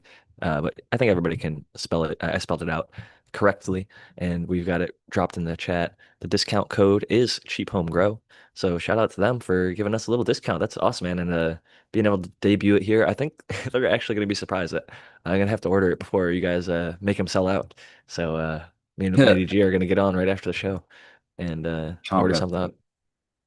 Have her order right now. Just say, while I'm Yeah, finished, before these guys get off the show. Lock that in. I got 40 minutes left. Start ordering. It's honestly perfect because we've got a little bit more space now, and we do have a tree in front of our house. It's a big, beautiful tree. I love trees, but with that, sometimes, as anybody who's grown cannabis or any other plant under a tree knows, comes some pests, and in this case, there's certain spiders. And my wife and most people generally don't love spiders. So if we could have a pitcher plant sitting right by the front door, like, hey, come on over here and just fucking swallow those spiders up before they want to string that web across the walkway, that'd be a win in my book. And even if they don't eat the spider, ultimately, I just think it's a cool ass plant. Like I could say, yeah, I've got carnivorous plants in my house. People will say, like, what did you just say? Carnivore, what? And it's not Venus flytrap, even though they're cool. I will admit, like when I was a little kid, I thought those were the coolest things ever. I think we'd just like buy them at Home Depot and like sit it in the windowsill or something if we had flies in the summertime. And occasionally I'd see one eat it. And I just think, man, that is one of the coolest fucking interactions. You can I watched all these different nature channels growing up, and probably why I've stuck to and been such a big fan of cannabis and gardening it and growing it. But yeah, the carnivorous plants are an easy enough thing. I think I was surprised, for as these things are exotic. I don't know how long they take to root and grow and things like that, but I thought the prices seemed pretty reasonable for what he said. So probably get a couple. So I really like the little ones too. Just if they're not going to get too big, you can kind of like place them around and just they're cool to look at. And it's a It's a good sort of a practice. conversation. Can I keep this thing alive? Let's start with a small one. If I can keep this thing alive, then I might have a shot with these bigger ones. That's a great point. And something I think it was Ohio State found out they had people with orchids because orchids are apparently are pretty hard to keep alive. They just told them like, hey, take a few ice cubes and let the ice cubes melt. And I think it was like 3 to 5 ice cubes or something, depending on the pot size. And that was enough to not let the orchid get over or underwatered. And they're like, as soon as they're all the way melted, like, replace them after however long. But it's interesting that that practice was effective enough to work. Yeah. Granted, people are buying orchids that are like basically already in flower and like probably root bound and just Also, yeah, ready you don't want to to do it bloom with just once. young plants. That cold water might be a shock to the plant. I'm not sure. I Yeah, I guess it think all it's depends on the for like plant. store-bought orchid where they're like already, you know, bent over, full bloom. Yeah. Uh, but ideally, if you're growing them in your garden, like at home, it's a different practice for sure. And I think most people that actually have a garden are more competent than, at least in the gardening practice, hopefully. Although, that said, I know people that are expert gardeners that still overwater sometimes. Just like maybe it wasn't as hot that one day and the plants didn't drink or the water didn't evaporate as much. And so they went back and hit it maybe a little too early, just thinking, oh, well, it's summertime. I water every day in the summer, maybe twice a day, right? But if it happened to be that one random cool day, like I know Spartan's going through a heat wave right now. And how's your outdoor garden doing with Oh, the heat? still alive for now, but fucking damn, dude. We've had 2 days of, well, yesterday the real feel was 109, but I think it was in the 90s. And then today it was, well, right now it's 8:23 p.m. and it's 86 fucking degrees, 86 degrees at 8:23 p.m. That's that humidity. If it's still that hot, it's humid. Yeah, dude, it's not great. The plants are kind of loving it. The brassicas aren't. They're all fucking bolting like crazy. But as long as you keep water, it seems like, I try to water them when it's overcast or towards the beginning of the day, but everything seems to be weathering the heat so far. That's good to hear. Noah, how's the weather been in your neck of the woods? We have had a crazy rainy time here, but it looks like it's all going to be 70s for the next 7 days, and then it's going to be like touching 80 there. Everything has been really mild so far, and it's been really just awesome. And as a farmer, I always root for rain in the summer and dry days in the winter because we get a lot of rain in the winter here the Pacific Northwest. So I'm happy. It's been great. It's good to hear. It's weather can really make or break a place where you live.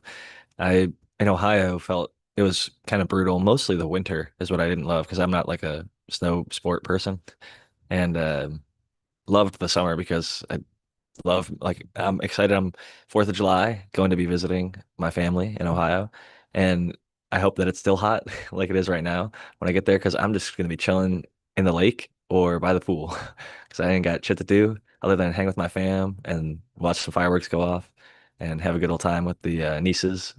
And man, I'm looking forward to it. It's gonna be a little short and sweet trip, but always good to see family. And nice to get back to your home, wherever that home state is, if you've moved out like myself. I've been in California, I think now I'm not quite to as long as I lived in Ohio, but I'm almost there. So it's interesting to think about. Eventually, I'll be more of a Californian than an Ohioan, but I think I'll always be an Ohioan because it's where I was born and raised, and your culture kind of sticks with you and goes with you everywhere you go. Although no one really ever calls me out for like an accent. I stopped saying pop, admittedly, but I also don't drink it, so it's not something that comes up. Although if somebody says it, it never blows me away. Like other people are like, pop. What's, you know, I don't know. Love the regional stuff, all that dialect, lingo, Oh mumbo yeah, when jumbo. I moved from Michigan to Texas, and I found that out real quick, all the different things. Everything was Coke down there. They didn't say pop or soda. They said Coke. Everything was Coke. I'm like, no, I don't What want Coke. kind of Coke? Pepsi? Yeah, yeah. I'm like, I am I so had that said to me right once when now. I was in the South, and that blew my mind. That's why Pepsi and Coke are so strict about that brand recognition thing. They'll like go around and send people to like a McDonald's or something that only serves. I don't go to it, so I don't drink soda or Pepsi or Coke, whatever it is.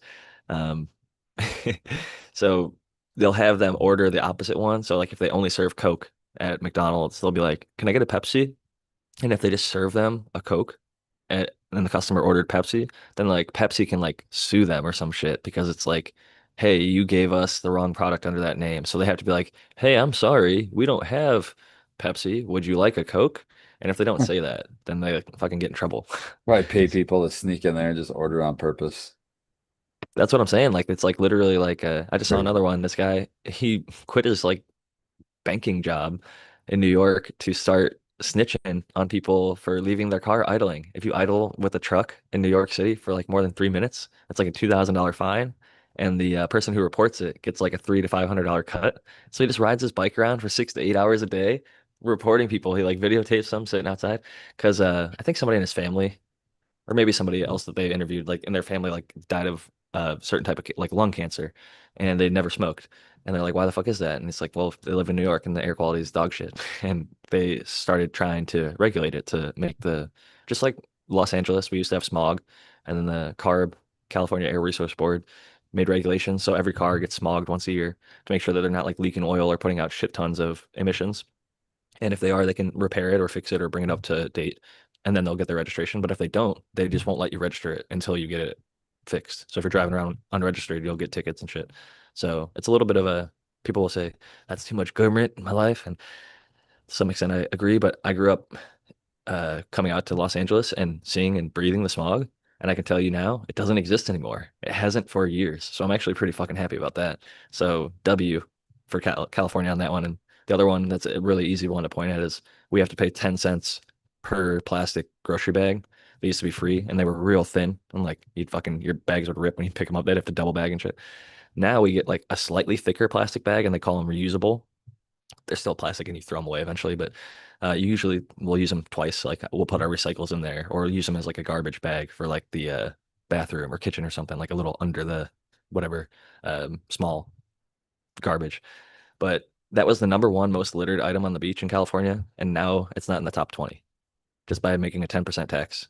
And people would start buying like I'm actually looking around, we just moved. So we've got a bunch of these actually reusable ones. They're like fabric, like a cloth bag for groceries. Like the grocery stores sell them with their names and brands and whatever. And some of them are even insulated or whatever for like frozen food or whatever. And so at this point, I haven't used grocery bags in a long time, other than a rare occasion where maybe you forget them. But you definitely don't see them on the beach anymore. And I Whatever think happened to same with the paper straws. grocery bags? I don't know why we're just We going still back have to paper. paper. Still have Yeah. paper.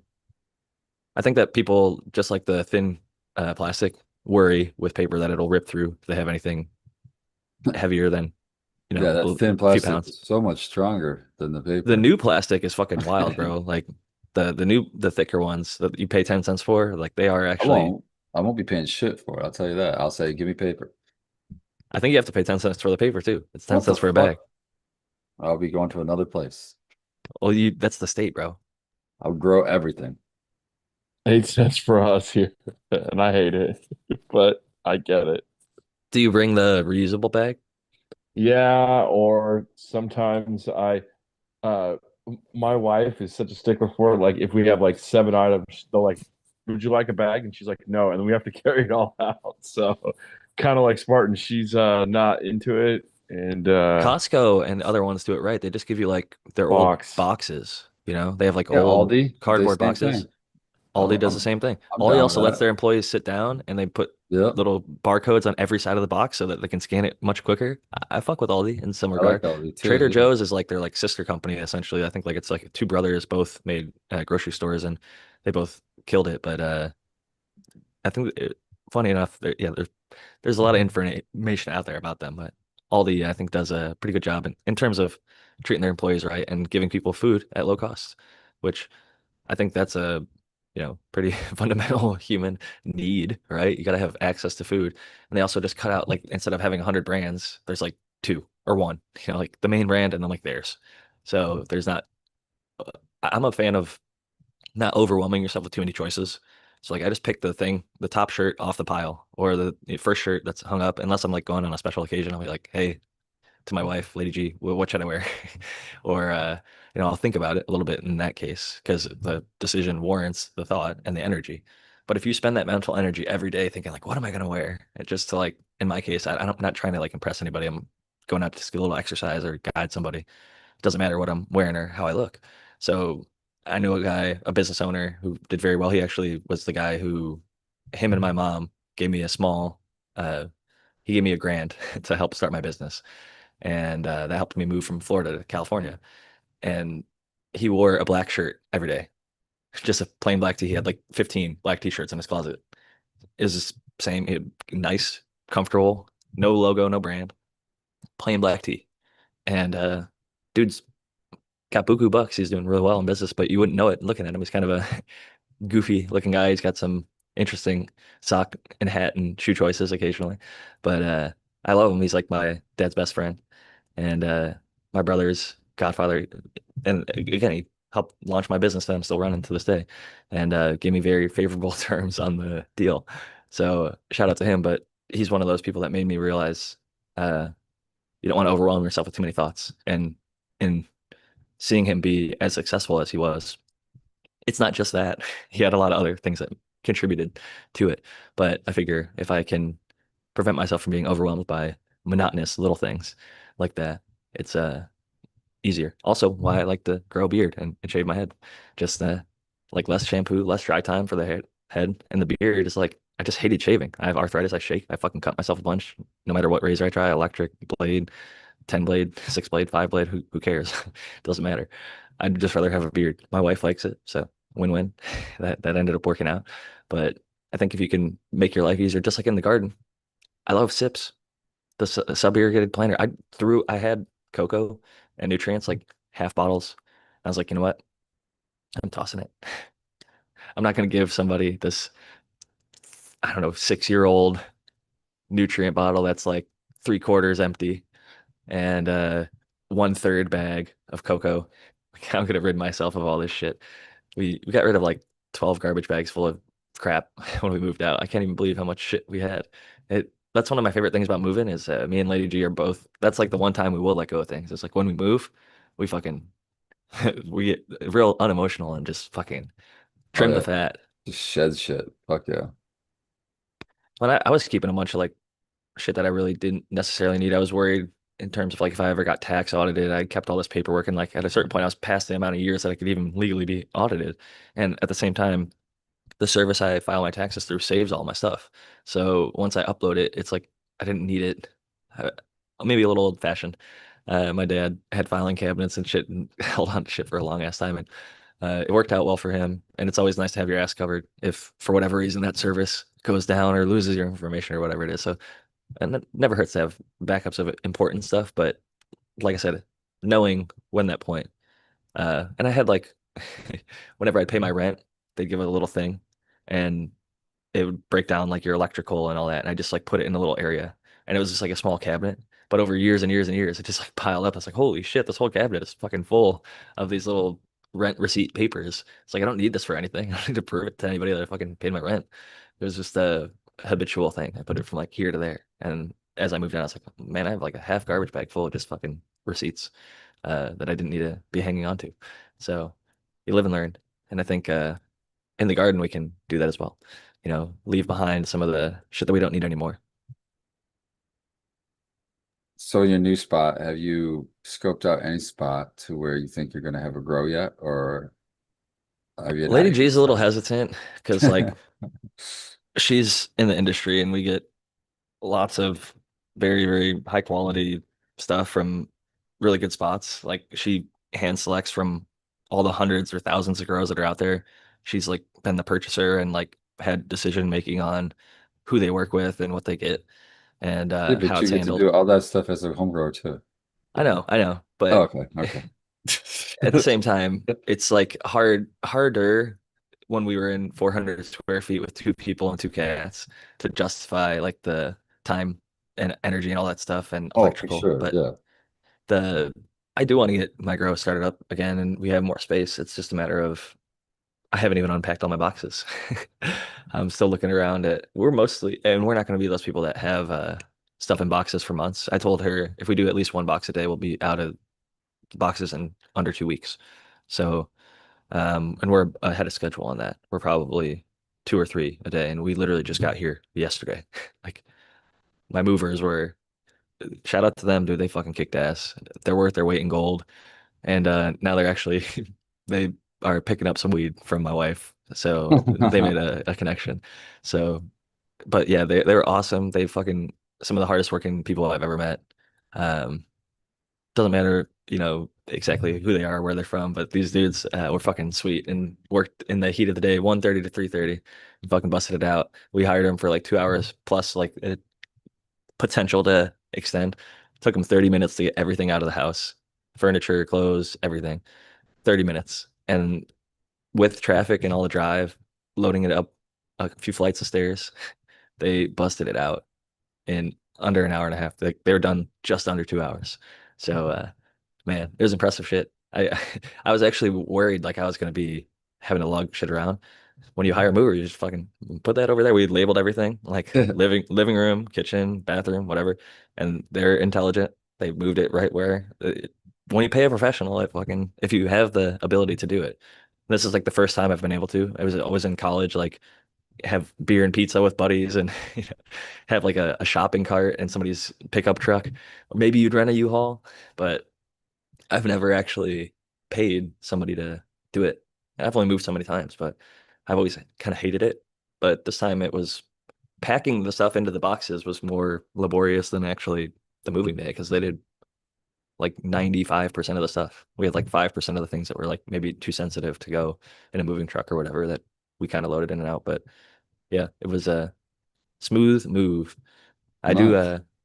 I had a lot of friends in the neighborhood we lived in and definitely shed some tears, but nobody died. We're just, you know, 10, 15 minutes north and I'm still like walking with my neighbor in the mornings and her dog. So you make connections that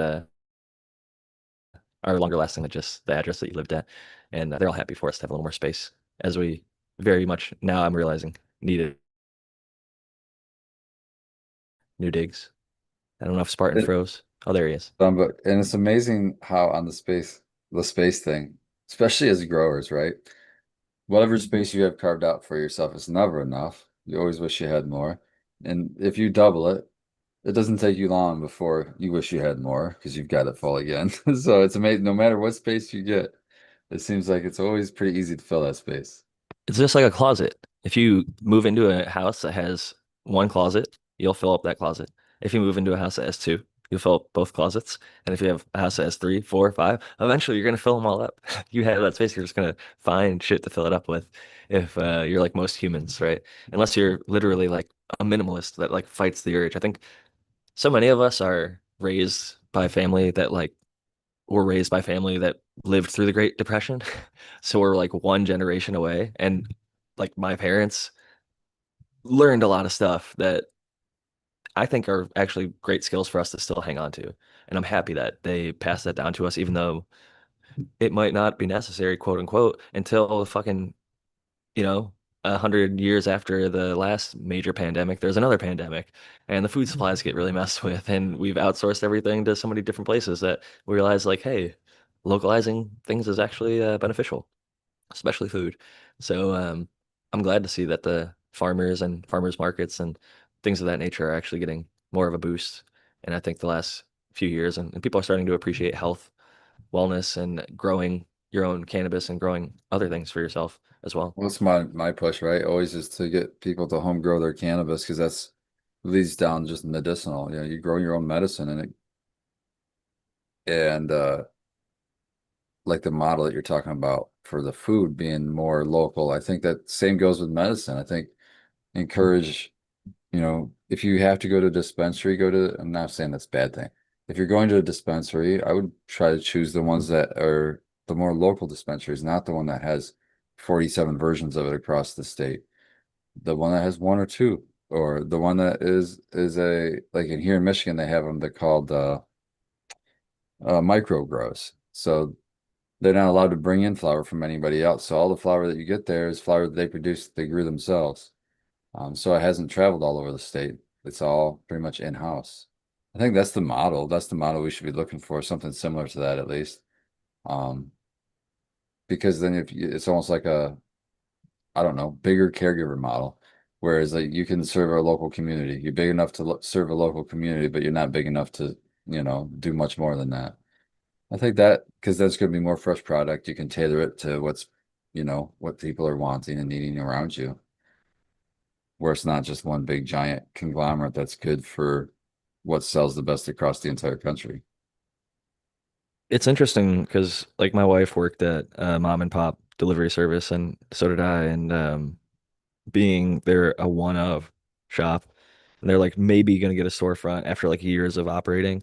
They like followed every rule by the book. They're not backdooring anything. Like they got all the legal delivery cars. Like a lot of the other services will have people like deliver in their personal car, which like they're not supposed to do. And a lot of them just break all kinds of rules. And like this company's kind of really played by the rules, and not to like say that they're better than anybody, but like it's really hard to do that in this industry, and especially being a mom and pop, especially when there's others that were like doing that anti-competitive business shit where they like try to sue you and do sue you sometimes over petty little shit, um, just to tie you up in court. So Yeah. it's cool to MSO's see. favorite thing is to just go and change the law in the state that you're in so that Oh, that's a happened. mom and pop can't compete because it's just like a ridiculous request, you know, or something that's just Florida like, did a bunch of that. yeah, it's you got yeah, it's ridiculous. Thankfully in California, like there's enough wiggle room that if you're actually caring about your customers, if you actually give a fuck and you listen and you buy based on what they want, not what you think is cool or what's popular or sells in Los Angeles. Because if you're in Oceanside or Ramona or PB, it's different. The culture from San Diego is a big ass county. So, like, what one city wants is different than what another city wants. One beach town to the next beach town, different demand. It's, I've, That makes it beautiful too, right? That's a market we should like liken it to food. Like if I'm going to fucking New York, I want a fucking slice of pizza, damn it. And if I'm going go to the places where, you know, where it's best. So maybe that market is like Michigan, I think is kind of the GG4 market. You can still to this day, old ass strain, you'll still see GG4 mixed in at almost every dispensary, either GG4 or a cross of it. And there's a reason for that. It's because we're old factory workers here and our bodies hurt and we need something that's going to help our bodies. And we need like a heavy, something heavy to that's going to like that old classic gassy, heavy fucking help me with my pain medicine that's in there. And it's just because of our location, our local stuff that happens. So, you know, maybe Hawaii is going to be, you know, think of the Hawaiian. I can't think of a lot of Hawaiian strains, but the ones I can think of, they're all uplifting. Which, of course, coming from paradise, why should they not be uplifting? You know, I think we should embrace that, not like try to homogenize it. or like do something that you're not. Like, don't grow Afghanis in Hawaii to like, you don't want like a, well, and not to say that you can't, but like if you want something heavy and narcotic or whatever, and you live in Hawaii, by all means, do it. But like outdoor, you're going to be kind of fighting more of an uphill battle, I think. You could choose some strains that are like that, but like if you lean into the fruitier, more tropical, more uplifting, what many call sativa, or tropical landrace, heirloom, whatever. There's lots of different labels and terms that people throw around, but usually longer flowering and different cannabinoid profiles, different terpene profiles than you'll find in the shorter, broader leaf varieties that are a little bit faster flowering. But like I agree with Spartan. Everyone should lean in because in a matter of years, it's going to be a global market. So like Holland grows a lot of tulips, right? And they ship them all over the world, and everybody has their thing. A lot of South American countries grow a lot of the cut flowers.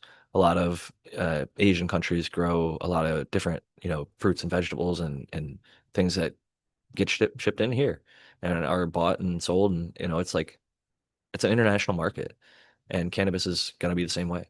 It was for a long time. The reason we know Thai and Afghan and Moroccan and this is that is before it was ever illegal. We made our international markets, right? People were Yeah. importing and exporting without anybody's permission. So, Spartan, do you guys have a Michigan Bros Grow Show tonight? No, man, I don't think they're gonna take like the summer off or something like that, last I heard. So I'm not exactly sure. I'm just gonna assume no. I hadn't heard anything, so I'm gonna Hey, all assume right. no until I hear again. But right now, last I heard, they're taking the summer off. All right, well, I'll stop asking then, and I'll just assume you'll be here till the end of the show, unless I hear otherwise, which I'll happily take because 2 hours of Spartan grown is, I think, 15% more Spartan grown or something. I'm not a Hey, math it's guy, good stuff. but I'll take it. And yeah, the full two Appreciate it. hours, and even though you guys are getting roasted over there with the heat, I know Arizona has Dude, almost touched on some of their hottest days. I think they got into like the 110s, 115 range. I think 117, my wife's mom said is like the hottest day they've ever had. oh my Um, God. but it hasn't touched that quite yet this year, but it's gotten close a few times. 12.5%. I'm a math guy. 12.5%. There you go. Rolling Smoke is saying that he can't find the real GG4 cut in St. Louis. There are a lot of fakes, but there's people out there that definitely have it. I always got mine from Ed Grower One. He's still got it. A lot of people have gotten it from him. I think Test You Nugs get it might be from willing to Medgar send it got to it from people. Mr. Tight. So shout out to the late Mr. Tight. RIP, Empire Because Breeding if it Co. wasn't for him, then we wouldn't have to, Med wouldn't have been around to, wouldn't have got the cut from him to be able to get it around everybody that he has. And shout out to Josie motherfucking Wales for making this Josie shit Wet. and handing it out wide Absolutely. and far. I think he gave it out for free for a while, but then he started selling it for like, I think it was like 10, 15 bucks. It wasn't like taxing people thousands of dollars for the cut. It was accessible at every High Times Cup, That's what I heard. He kind of traveled with the High Times cups and you could get them there.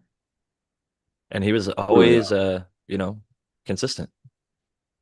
Eagle Gardens told me he didn't get him because like he didn't know what it was or who he was at the time, and he like kicked himself for years afterwards because he's like, when I saw Josie walking with the plant, it was like towards the end of the day. Plant was droopy. It was like sitting in the sun all day, and like it looked a little bit tired and beat up. And he's like, I didn't know about it. He's like, he ended up getting it, I think probably from Med actually because he was a tester for Med Grower One and may still be. Eagle grows a ton of strains, man. I'm glad he's back at it. Shout out to Eagle Gardens, fucking talking shit with Eagle. They might even be on right now. If they're not, check out fucking talking shit with Eagle tonight. I know he posted a short on YouTube earlier saying that he's going to be doing a Weed Nerd World or something like that. So shout out to Eagle over there in Michigan as well, Michiganja. I just saw somebody was posting it kind of as like a disparaging, oh, this is why the Michigan market's collapsing. Look at these big outdoor grows. And then somebody like I follow is like in the comments, like somebody who works on that big farm, like kind of defending the grow. And I think rightfully, but how do you feel about that kind of massive scale?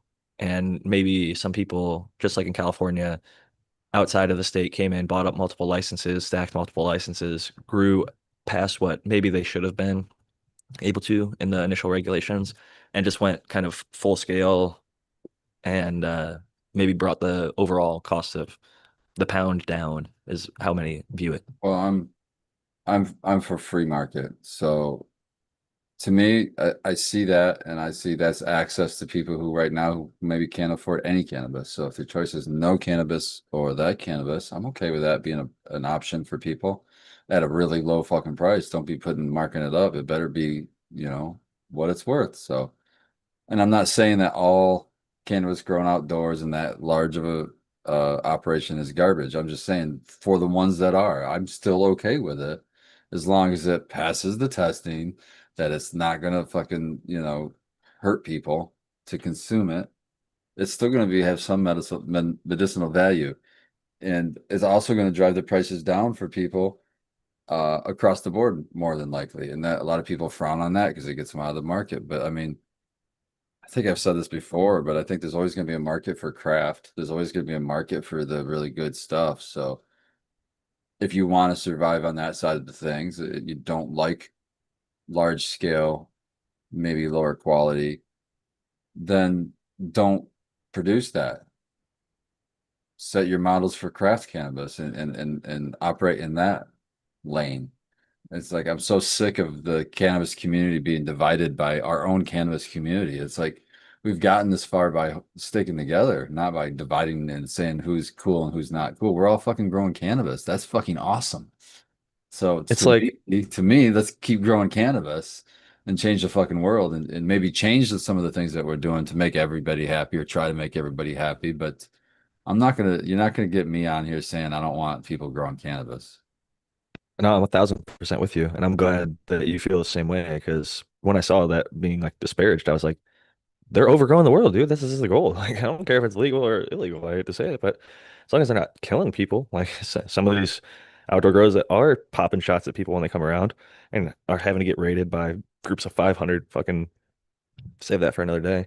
But yeah, it's just like bringing the cost down is going to allow access where people don't have it, and I think it's a life-saving drug in many circumstances.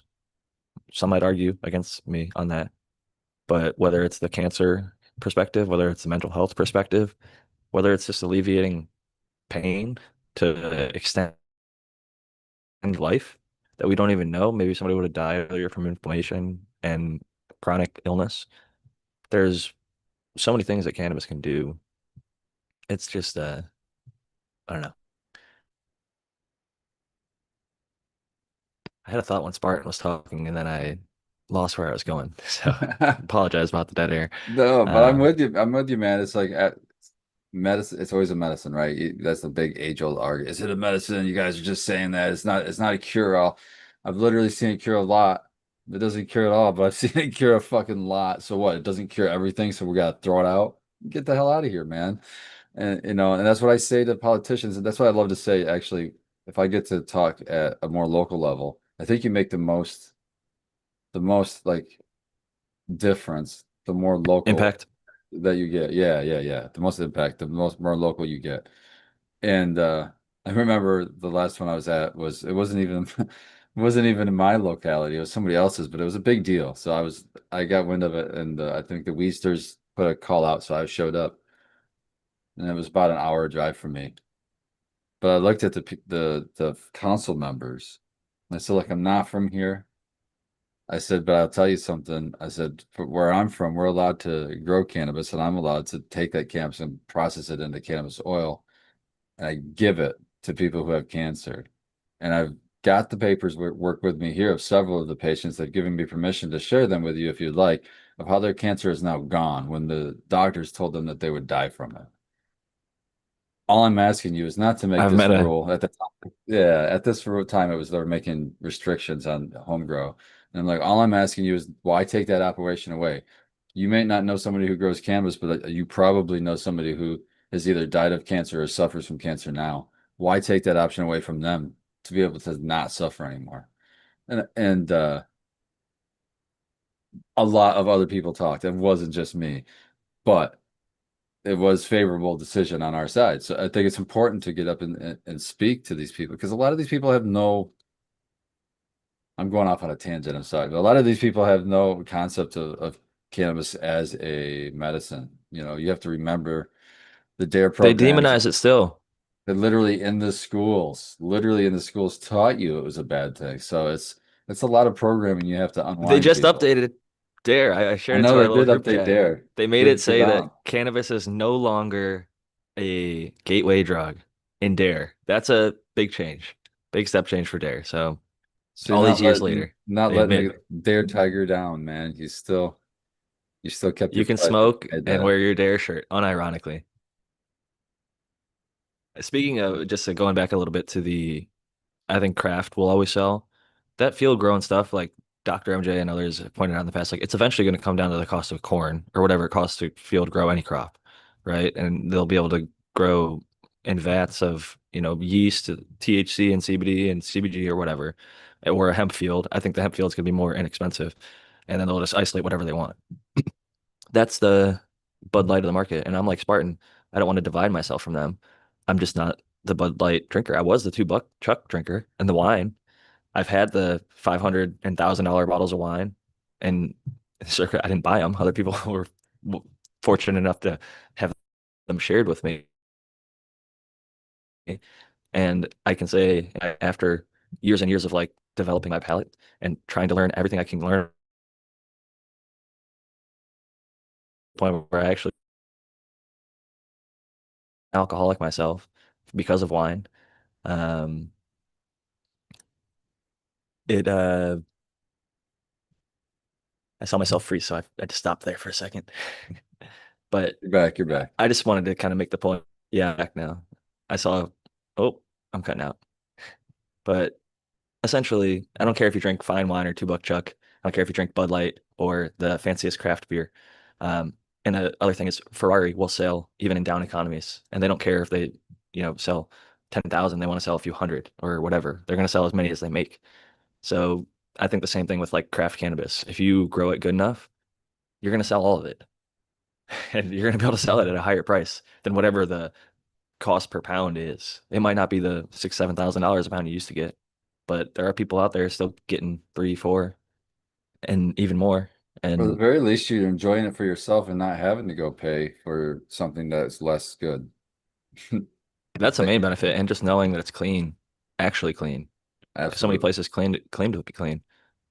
Noah looking good over there, man. It's starting to get close again. I remember you just had a Oh, harvest not too long ago, and it's looking yeah, like no, they're this is still stacking got, up. yeah, it's still got 4 or 5 weeks right there. I think this is probably a month. Um, these ones back here, I so ran behind that this one's like a week. Those ones are like a week before. This is a cap of a water bottle.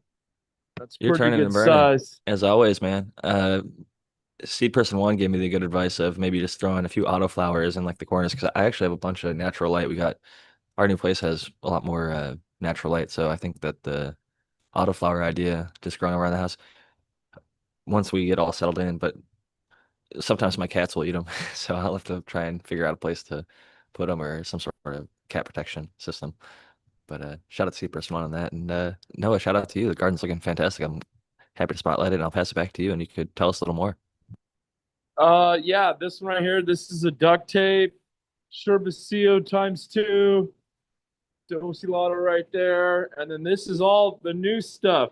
I put some in really quick in twos just to get this in here. This one is Baby Yoda. This one is the Chem Dog Dosey Dose Cross. This is duct tape. And I can't even know what that one is back there without getting down there and looking. But yeah, I got some new stuff. Oh, one of them that's lemon tree back there. I got three new ones underneath right here. So I like lemon tree. yeah, that's a sour diesel cross. Came highly recommended from my mentor, and so I'm trying it out. I think you will like it. Well, it's looking fantastic as always, Noah. Why don't you let the people know where they can find you? Yeah, I'm Noah the Grower. You can find me on Instagram there, and I'll see everybody next week. Great having you. And next up, we've got Spartan Grow. Oh, shout out to everybody that comes to watch the show every time. Shout out to what was his name? Our guest, Earthquake and Earthquake. Yeah. florahorrors.com. Flora Horrors. Because yeah, it's pretty cool. Carnivorous plants. Really cool to see all those plants. A lot of those I hadn't seen before, so it was super cool to see those. And everybody on the panel, it's super cool to hang out with you guys. And I'm glad I get to hang out for the whole show now. So much love and keep on growing. We are very happy to have you. And even when it's an hour and 45 minutes, it's a great time. And I always look over at the clock and instinctually, habitually, after, I don't know, what is it, 5.5, almost 6 years, maybe seven. I don't even know where we're at. But my clock tells me internal clock, and then I look at the actual clock, and it's like, oh wait, it's about time. I gotta start Yeah, thinking it's gonna about be a passing it hard to habit. Spartan. It's gonna be a hard habit to break. I know you're gonna see me shifty at 5:45 next week over here, looking like I should be passing it to Spartan, but I don't actually have to. But we'll see what next week brings us. I really had a great time this week. Earthquake, aka Flora Horrors. That was such a fun time. I love that stuff. I can't wait to actually have some in my possession in the house and to have them. Hopefully they ship well, and if not, I won't hold it against them. I'll be patient. I know that that stuff can be difficult, and maybe I can work through the process of getting stuff out to the West Coast. I don't know if he's shipped any out here yet, but I think doing Etsy sales and stuff, he's probably figured it out. So shout out to him and showing off the awesome carnivorous plants tonight. If you want to find my stuff at Jack Greenstock, you know where to find me, Jack_Greenstock on X, and the show will be posted there and on the podcast. So we were about a minute late, but we're going about a minute over. So we got about the full 2 hours, and we will call it a week. Keep on growing, everybody. Peace and love. Catch y'all next time. Cheers. Keep growing.